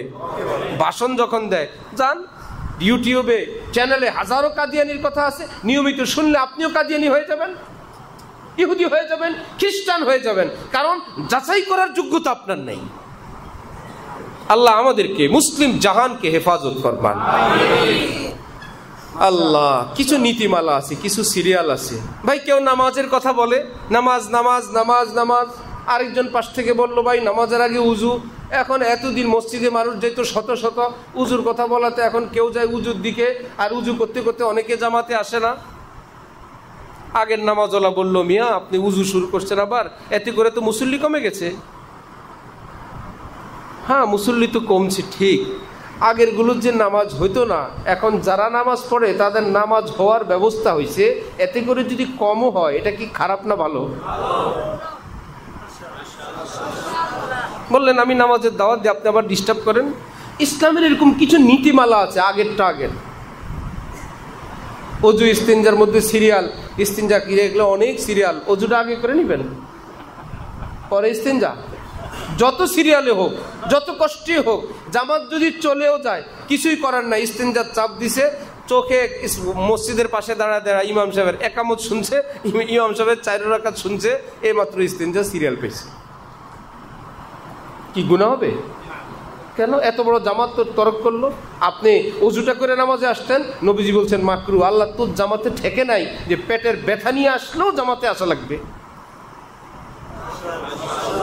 আব্দুল্লাহ ইবনে ওমর বলেন আমি ঘরে খানা খাই, এমন ক্ষুধা লাগছে, পাশে মসজিদে জামাত হয়, আমি বসে বসে শুনি আর খাই।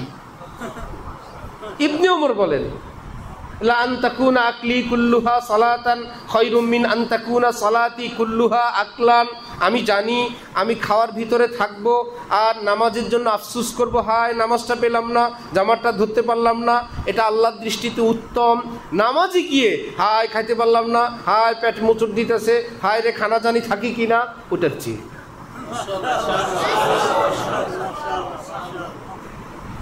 যখন জোশ জজবায় পড়বেন তখন ইস্তেঞ্জা একদম যদি একদম বের হয় বাপ, তবুও জামাতে দাঁড়ায় যাবেন। আপনি জজবায় আছেন, ক্ষুধা প্রচন্ড, তখন আপনি জামাতে আছেন, জামাত ছাড়া যাবে না।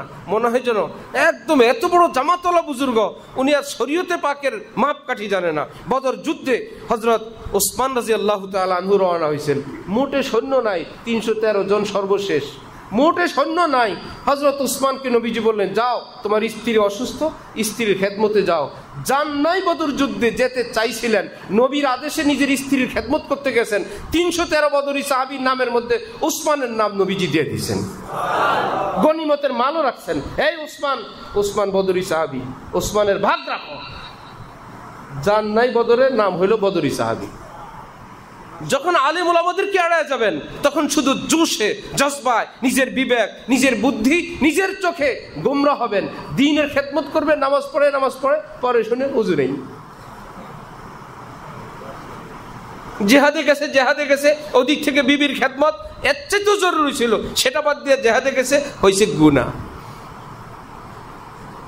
তাহলে আমাদের জীবনের রন্ধ্রে রন্ধ্রে, জীবনের পাটে পাটে সিদ্ধান্ত কি আমরা নিব না ওলামায়ে কেরাম? ওলামায়ে কেরাম যে যাকে ভালো লাগে এইরকম কোন হক্কানি আলেমের কাছে নিজের জীবন হিস্টরি ক্লিয়ার রাখেন।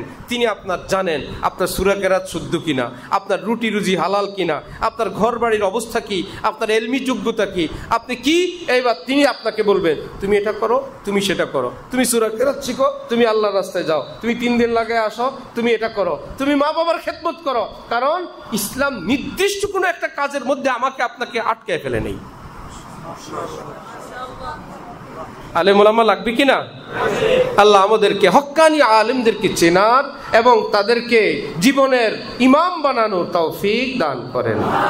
ওয়া আখিরু দাওয়ানা আলহামদুলিল্লাহি রাব্বিল আলামিন।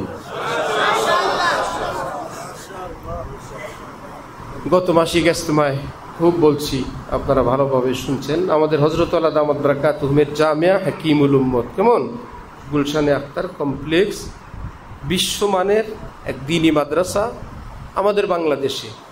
যেমন প্রতিষ্ঠাতা বিশ্বমানের, তার প্রতিষ্ঠানও বিশ্বমানের। কোনো বাড়িতে ঘরে যান না, কারো থেকে নেন না ভাই, কিছু নীতিমালার আলোকে। কিন্তু সরকারি কোনো অর্থায়নও তো হয় না, মুসলমানদের অর্থেই মাদ্রাসা চলে। মুসলমানদের থেকে অর্থ সংগ্রহ করার এক এক বুজুর্গের এক এক পদ্ধতি। যে বছরে একটা সম্মেলন হয়, সেই সম্মেলনে যোগ দিতে ফি আছে, আজীবন সদস্য ফি 2000 থেকে নিয়ে 50,000 পর্যন্ত সাধারণ, 1 লাখ থেকে 2-3 লাখ 4 লাখ পর্যন্ত ভিআইপি, আরও উপরে 25 লাখ পর্যন্ত ভিভিআইপি, সব স্তরের সদস্যই আছে। এক হলেই সবাই বসে, একত্রেই সবার জন্য দিনে আলোচনা হয়, বিভিন্ন প্রয়োজন সেখানে পেশ করা হয়, মুসলমানরা অংশগ্রহণ করেন। তো সেখানে যদি যে নিজ নিজ সামর্থ্য অনুযায়ী সদস্য হন, সে হলে প্রবেশও করতে পারবেন, এই মুবারক মজলিসে যেতেও পারবেন। এত বড় এক আল্লাহওয়ালা দ্বীনি খেদমতের খাদেমদের খাতায় আপনার নাম উঠবে। কেমন ইনশাআল্লাহ? আমি গত মাসিক ইজতেমায় খুব বলছি, আজকেও বলছি, এই শনিবারে সকাল 9টায় সে মাসিক ইজতেমা। আল্লাহ পাক এই সম্মেলনকে কল্পনাতীতভাবে, কল্পনার চেয়ে বহুগুণ বেশি বরকত দান করেন এবং আল্লাহ আমাদেরকেও সেখানে খুব অংশগ্রহণের তৌফিক দান করেন। হজরতের মানসা, হজরতের চাহিদাকে আল্লাহ পাক সহজে সহজে ইজ্জতের সাথে হজরতের হায়াত থাকতে আল্লাহ পাক সেই বাগান সাজায় যাওয়ার, পরিচালনা করে যাওয়ারও তৌফিক দান করেন। আমরা হজরতের বাচ্চা, হজরতের গোলাম, হজরতের চামচা, আর কি বলবেন, দালাল, সবটা মানতে রাজি আছে।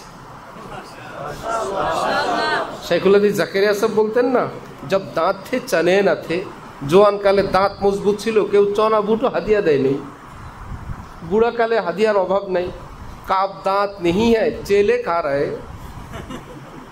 এখন বুড়া কালে মিষ্টি খেতে পারি না, এটা নিষেধ, ওটা নিষেধ, হাদিয়ার অভাব নাই, মানুষে আনে আমার জন্য খায় চেলা চামচারা।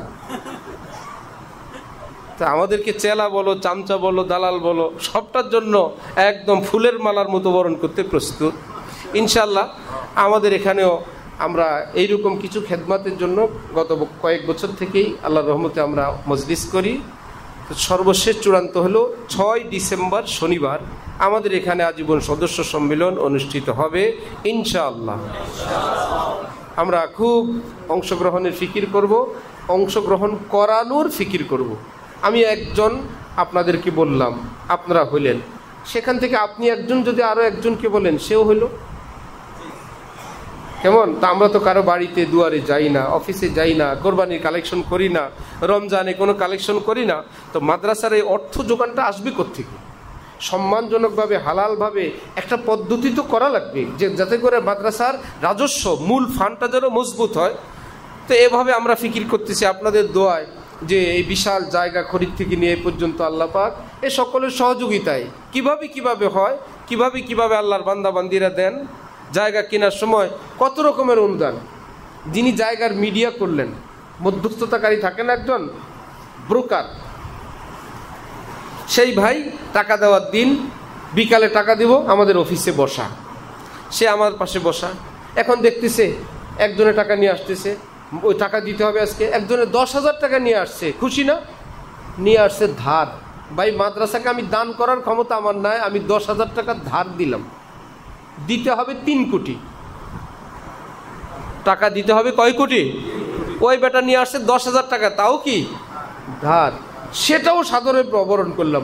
আরেক বেচারা আংটি নিয়ে আসছেন একটা, আমার কিছু না, একটা স্বর্ণের আংটি আছে, আমি এটা দান করলাম। আরে কি মুশকিল, যে যার মতন।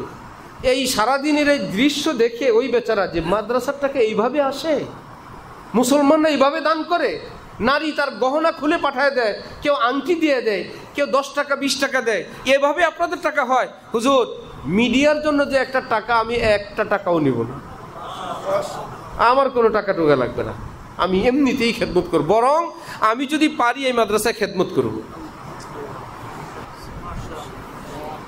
বুঝছেন? সবই যারা ভালোবাসে যাকে, তার খেদমতকে সহযোগিতা করে, এটাই নিয়ম। সব তরিকায়, সব সিলসিলায়, সব মাযহাবে যে যেই তরিকা, যে যাদেরকে ভালোবাসে, যারা এটা চায় আমার এই প্রিয় মানুষের মতো আরও কিছু মানুষ হোক, এরকম কিছু আছে না?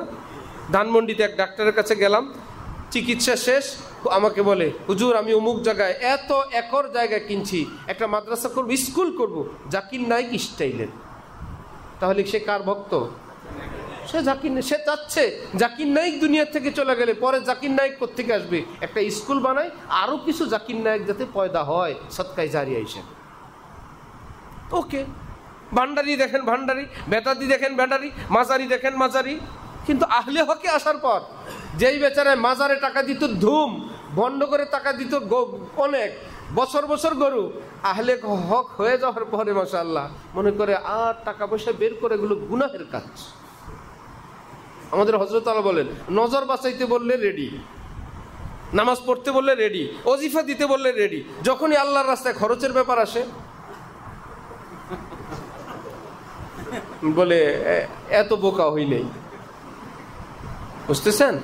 এটা ভালো না।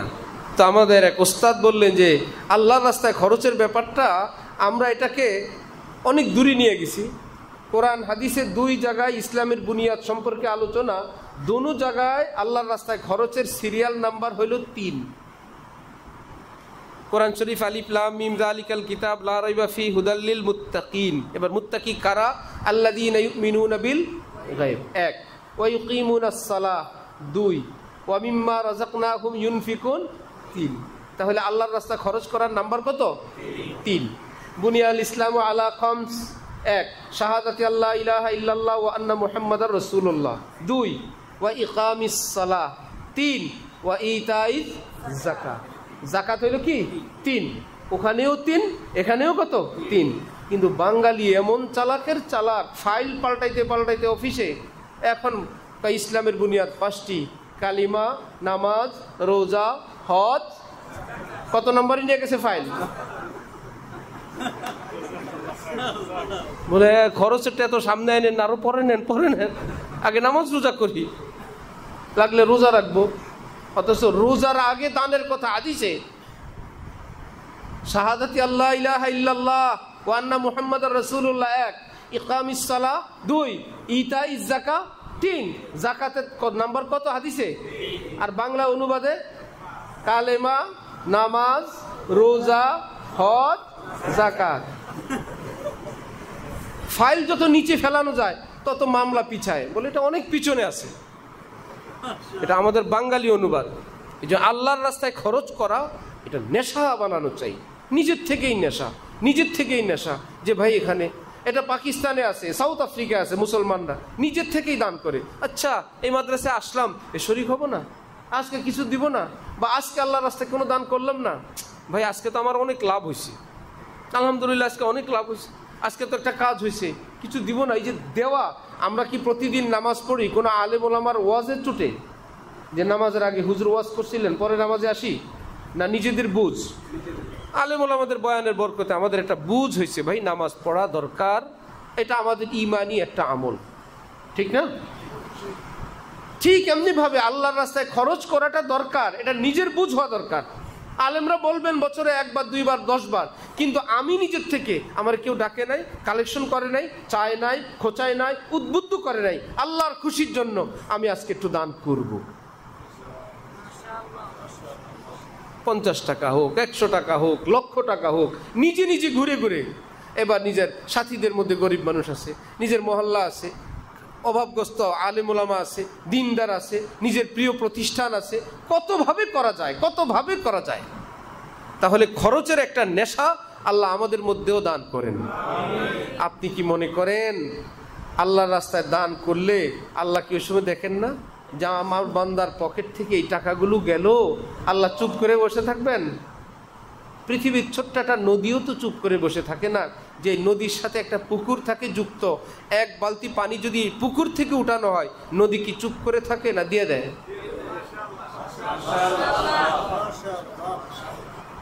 নাকি বলে না আমি দিব না? যদি এখানে একটা বড় সেলু মেশিন লাগায় টানতে থাকে, নদী কি বলে আমি এত পানি দিতে পারবো না, তুই পুকুর তোর থেকে দে? নদী বলে তুমি যা দিবা আমি তা দিয়ে দিব।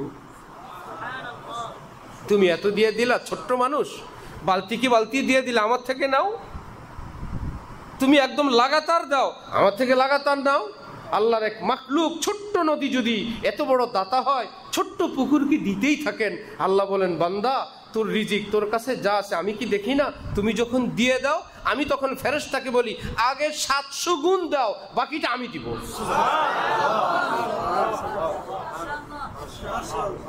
এক বালতি ভাই, 1 বালতি না 700 বালতি। আগে বলে 700 বালতি দিয়ে ডট ডট লেখা রাখো, অতিরিক্তটা আমি দিব। আল্লাহু ইউযাইফু লিমান ইয়াশা, আল্লাহ যাকে চান আরো বেশি দেন, সেটা আমার দায়িত্বে রাখো, আগে 700 গুণ তুমি দিয়ে দাও। এই জন্য আল্লাহর রাস্তায় খরচ করার এক মেজাজ রাখবো নিজের থেকে। এই বিভাগ সেই বিভাগ, ওখানে কি করা যায়, আমাদের সিলসিলার প্রচারের জন্য এই কাজটা করা যায়, এখানে এই জিনিসটা করা যায়, অমুক তারিখে আমি সাথীদেরকে একটু পানি খাওয়াবো, অমুক তারিখে এই জায়গায় আমি এই রাখবো, কত সাথী টুপি থাকেন আমি টুপি দিব, অমুক জায়গায় একটা টিস্যু রেখে দিব। এটা খরচের মেজাজ। আমি এই খেদমতটা করব, আমি একটু মশওয়ারা করবো, অমুক খেদমত করা যায় কিনা, এটা একদম ব্যাপকভাবে আমাদের দাফন হয়ে গেছে। হ্যাঁ, লাগলে আমাদেরকে ডাকবে, বলবে, ভাই কত বলা যায়, কত টাকা যায়। কিন্তু আল্লাহ পাক যাদের দ্বারা দ্বীনের খেদমত নেন, যে প্রতিষ্ঠানকে আল্লাহ পাক কবুল করেন, কুদরতিভাবে এইরকম কিছু মানুষও আল্লাহ দান করেন, মানুষও আল্লাহ দান করেন, তাদেরকে আল্লাহ পাক দেন। যে হযরত আল্লাহ করাচি বলতেন, আল্লাহ আমার রুহের সঙ্গে যাদের রুহের মিল পৃথিবীর যেখানেই তারা আছে, হয়তো আমাকে নিয়ে যান, না হলে তাদেরকে নিয়ে আসেন। আমাকে তাদের কাছে নেন, নইলে তাদেরকে আমার কাছে নিয়ে আসেন। ঘটনা ঘটছে তাই, পুরো পৃথিবীর থেকে মানুষ হযরতের কাছে আসতো, হযরত পুরো পৃথিবীতে যেতেন। আল্লাহ আমাদের মার্কাজুল ইহসানকেও এসাহি কবুল ফরমান। যে মার্কাজুল ইহসান একবার আসবে, 1 টাকা দান করবে, একবার আলোচনা করবে কিংবা শুনবে, ইনশাআল্লাহ দোয়া করে আল্লাহ পাক তাকে এবং তার খানদানে আল্লাহর মহব্বতের আগুন জ্বালায় দেন, একদম দেওয়ানা হয়ে যায় আল্লাহ দ্বীনের, আকাবেরের, আল্লাহওয়ালা বুজুর্গানি দ্বীনের এবং হকের পাগল হয়ে যায়। আল্লাহ এসাহি কবুলিয়ত মাকবুলিয়ত খুব দান করেন। ওয়া আখিরু দাওয়ানা আনিল হামদুলিল্লাহি রাব্বিল আলামিন।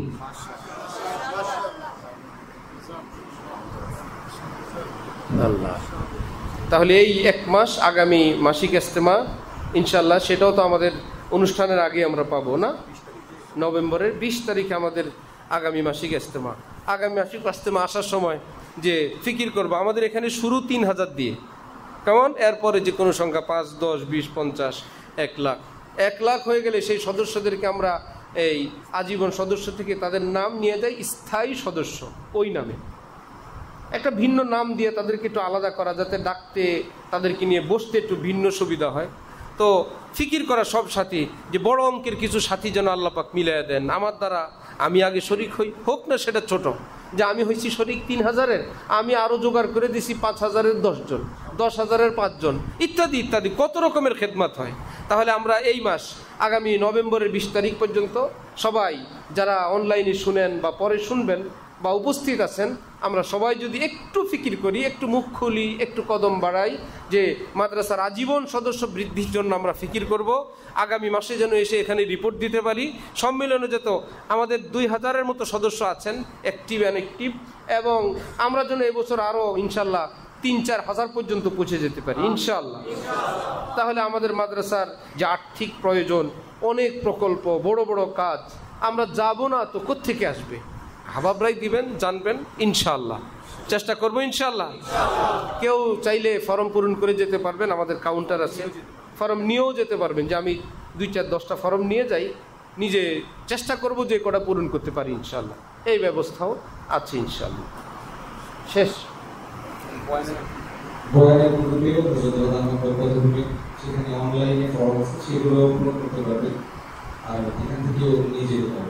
কথা বুঝে নেই কেউ। আমাদের যে বয়ানের গ্রুপ আছে অনলাইনে, বিভিন্ন মিডিয়ায়, আজীবন সদস্য হওয়ার জন্য সেখানে ফর্ম আছে অনলাইনে। এগুলো যারা বুঝেন আপনাদের জন্য। আমার সামনে একবার আসছিল, আমি কতক্ষণ চেষ্টা করে পরে বাদ দিয়ে দিছি। কেমন অনেক মানুষ আছে এইটাই পছন্দ করেন, তারা এই হাতে কলমে কিছুই পছন্দ করে না, অনলাইন থাকলে ওকে, মাশাআল্লাহ ভালো। সে অনলাইনে ফর্ম আছে, টাকা পরিশোধের ব্যবস্থা আছে।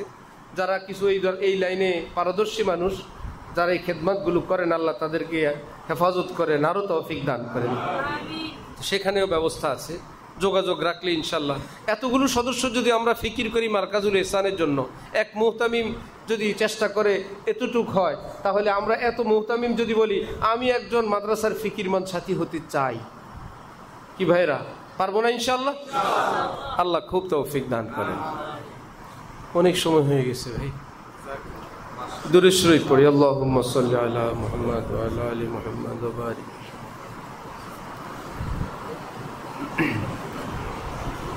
আলহামদুলিল্লাহি রাব্বিল আলামিন, ওয়াসসালাতু ওয়াসসালামু আলা রাসূলিহিল কারীম। আল্লাহুম্মা সাল্লি আলা মুহাম্মাদ ওয়া আলা আলি মুহাম্মাদ ওয়া বারিক ওয়া সাল্লিম। রব্বানা যালামনা আনফুসানা ওয়া ইল্লাম তাগফির লানা ওয়া তারহামনা লানাকুনান্না মিনাল খাসিরিন। ইয়া আল্লাহ, রহমান রহিম মেহেরবান আল্লাহ, আয় আল্লাহ আমাদের সকলের জীবনের গুনাহ মাফ করে দেন। আয় আল্লাহ আমাদেরকে আপনার মহব্বতের দৌলত দান করে দেন। আয় আল্লাহ আমাদের মাঝে গুনার মাঝে আসমান জমিনের দূরত্ব সৃষ্টি করে দেন। আল্লাহ আপনার নাম আমাদের মুখে, আমাদের অন্তরে মিঠা বানায় দেন, ঈমানের মধুরতা দান করে দেন। আয় আল্লাহ আপনি কোরআনে পাকে গুনার কাছে যেতে নিষেধ করেছেন। আয় আল্লাহ আমাদেরকে গুনাহ থেকে দূরে থাকার তৌফিক দান করে দেন। আয় আল্লাহ আমাদের, আয় আল্লাহ স্ত্রী, সন্তান, মা বাবা, আপনজন, প্রিয়জন সকলকে তৌফিক দান করে দেন। আয় আল্লাহ যেই গুনাহে, যেই ভুলে গলত আকীদা আক্রান্ত, তওবা করে সুপথে ফেরার তৌফিক দান করে দেন। সকল মুসলমানকে তৌফিক দান করে দেন। আয় আল্লাহ মারকাজুল ইহসানকে কবুল ফরমান, সমস্ত জরুরত গায়বী খাজানা থেকে পুরা করে দেন। মুখলেস আহবাব আপনি খুব খুব দান করেন। আয় আল্লাহ কারো কাছে হাত পেতে বেইজ্জত হওয়া থেকে আপনি হেফাজত করেন। আয় আল্লাহ মারকাজুল ইহসান যখন প্রতিষ্ঠা হয়, শুরু লগ্নের মিটিংয়ে আমাদের মুখলিস আহবাবরা সহ আমরা বলছিলাম, আল্লাহ করে কিয়ামত পর্যন্ত মারকাজুল ইহসানের সকল কাজ আয় আল্লাহ যেন, আয় আল্লাহ কারো উপর চাপাচাপি না হয়ে কাড়াকাড়ি হয়। খেদমত যখন উপস্থাপন করা হবে, কে কার আগে এই খেদমত আঞ্জাম দিবে, এরকম কাড়াকাড়ি হয়।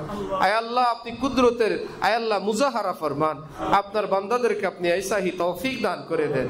আয় আল্লাহ এই এরিয়াকে আপনি সুবিশাল বানায় দেন, সুপ্রশস্ত করে দেন। আয় আল্লাহ কিয়ামত পর্যন্তের জন্য আপনি কবুল করে নেন।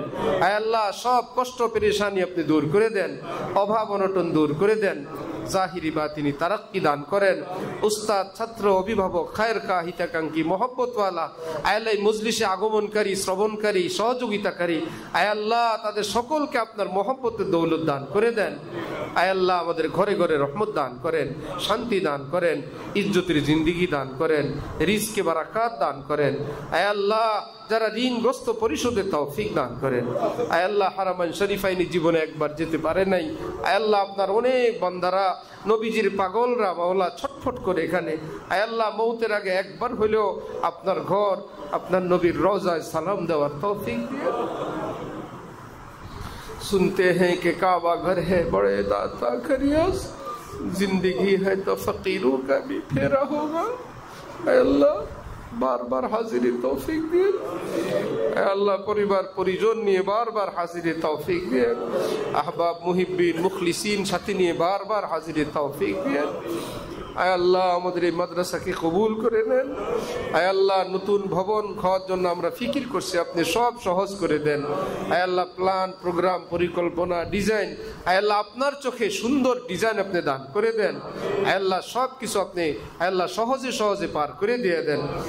আয় আল্লাহ যাদের হাত আছে পা আছে আয় আল্লাহ তারা বলতে পারে চষতে পারে, আয় আল্লাহ যে ল্যাংড়া লুলা অন্ধ তার কিছু নেই,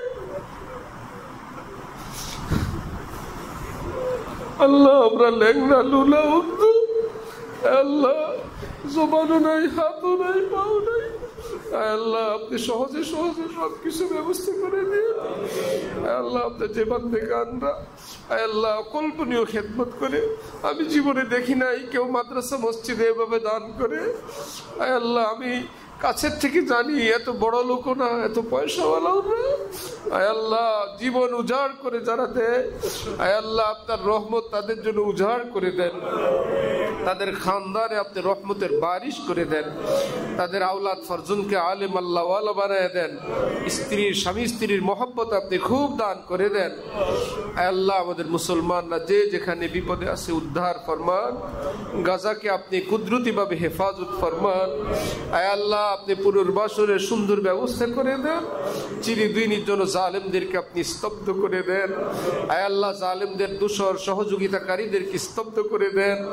আয় আল্লাহ মুসলমানদেরকে হক্কানি আলেম উলামা চেনার তৌফিক দান করে দেন, আলেমদের সিদ্ধান্তের উপর অটল অবিচল থাকার তৌফিক দান করে দেন। সকল গুমরাহি থেকে হেফাজত ফরমান। যেই ভাইয়েরা গুমরাহির পথে গেছে সৎ পথে সঠিক পথে সিরাতুল মুস্তাকিমে ফেরার তৌফিক দান করে দেন। আয় আল্লাহ আয় রব্বুল আলামিন উপস্থিত সকলের নেক মাকসুদ আপনি কবুল করে নেন। আল্লাহ আমার পীর ও মুর্শিদ হযরত আলা দামাত বারাকাতুহুমের হায়াতে খুব বরকত দান করেন। আয় আল্লাহ হযরতকে আপনি 120 বছর হায়াত সিহহাতের সাথে আফিয়তের সাথে দান করে দেন। আয় আল্লাহ হযরতের জামিয়াকে আপনি কবুল ফরমান, জামিয়া সম্মিলনকে কবুল ফরমান। আয় আল্লাহ বিশাল সুবিশাল মসজিদ করবেন আমার শেখ। আয় আল্লাহ আপনি আসমান থেকে সব ব্যবস্থা করে দেন। আয় আল্লাহ আজীবন সদস্য সম্মিলন আপনি খুব কামিয়াব করে দেন। আয় আল্লাহ হযরতের রুহানি দৌলত আমাদেরকে খুব দান করেন, খুব মহব্বত মুনাসাবাত দান করে দেন। আয় আল্লাহ যার যার সাথে মুনাসাবাত আয় আল্লাহ সেই আল্লাহর ওলির সঙ্গে আপনার দিওয়ানার সঙ্গে সম্পর্ক করে আপনার মহব্বতের সবক নেওয়ার তৌফিক দান করে দেন। আয় আল্লাহ দুষ্টু দুরাচার ভণ্ড বেদাতীদেরকে আয় আল্লাহ তওবা করে সঠিক পথে ফেরার তৌফিক দান করে দেন। আয় আল্লাহ আমাদের সকলের দোয়া মুনাজাত রাসূলুল্লাহ সাল্লাল্লাহু আলাইহি ওয়াসাল্লামের উসিলায় কবুল ফরমান।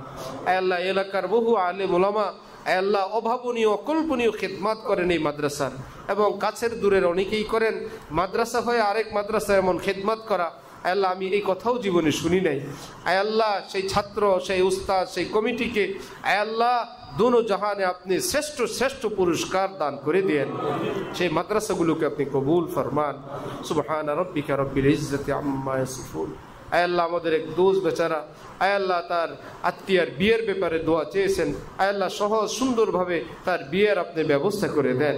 আয় আল্লাহ আমাদের হাজী মনসুর লোক সাহেবের মেয়ে আয় আল্লাহ হসপিটালে অসুস্থ মেয়েটাকে আপনি আয় আল্লাহ খুব সুস্থ করে দেন। আয় আল্লাহ আমাদের আয় আল্লাহ আহবাব মুহিব্বিন মুতাআল্লিকিন আয় আল্লাহ অনেকে অনেক ধরনের পেরেশানিতে, কেউ ঋণে, কেউ পাওনা টাকা নিয়ে, কেউ ব্যবসা নিয়ে, কেউ স্ত্রী সন্তান নিয়ে আয় আল্লাহ সব কষ্ট পেরেশানি আপনি নিজ কুদরতে দূর করে দেন। সুবহানা রাব্বিকা রাব্বিল ইজ্জাতি আম্মা ইয়াসিফুন ওয়া সালামুন আলাল মুরসালিন ওয়ালহামদুলিল্লাহি রাব্বিল আলামিন।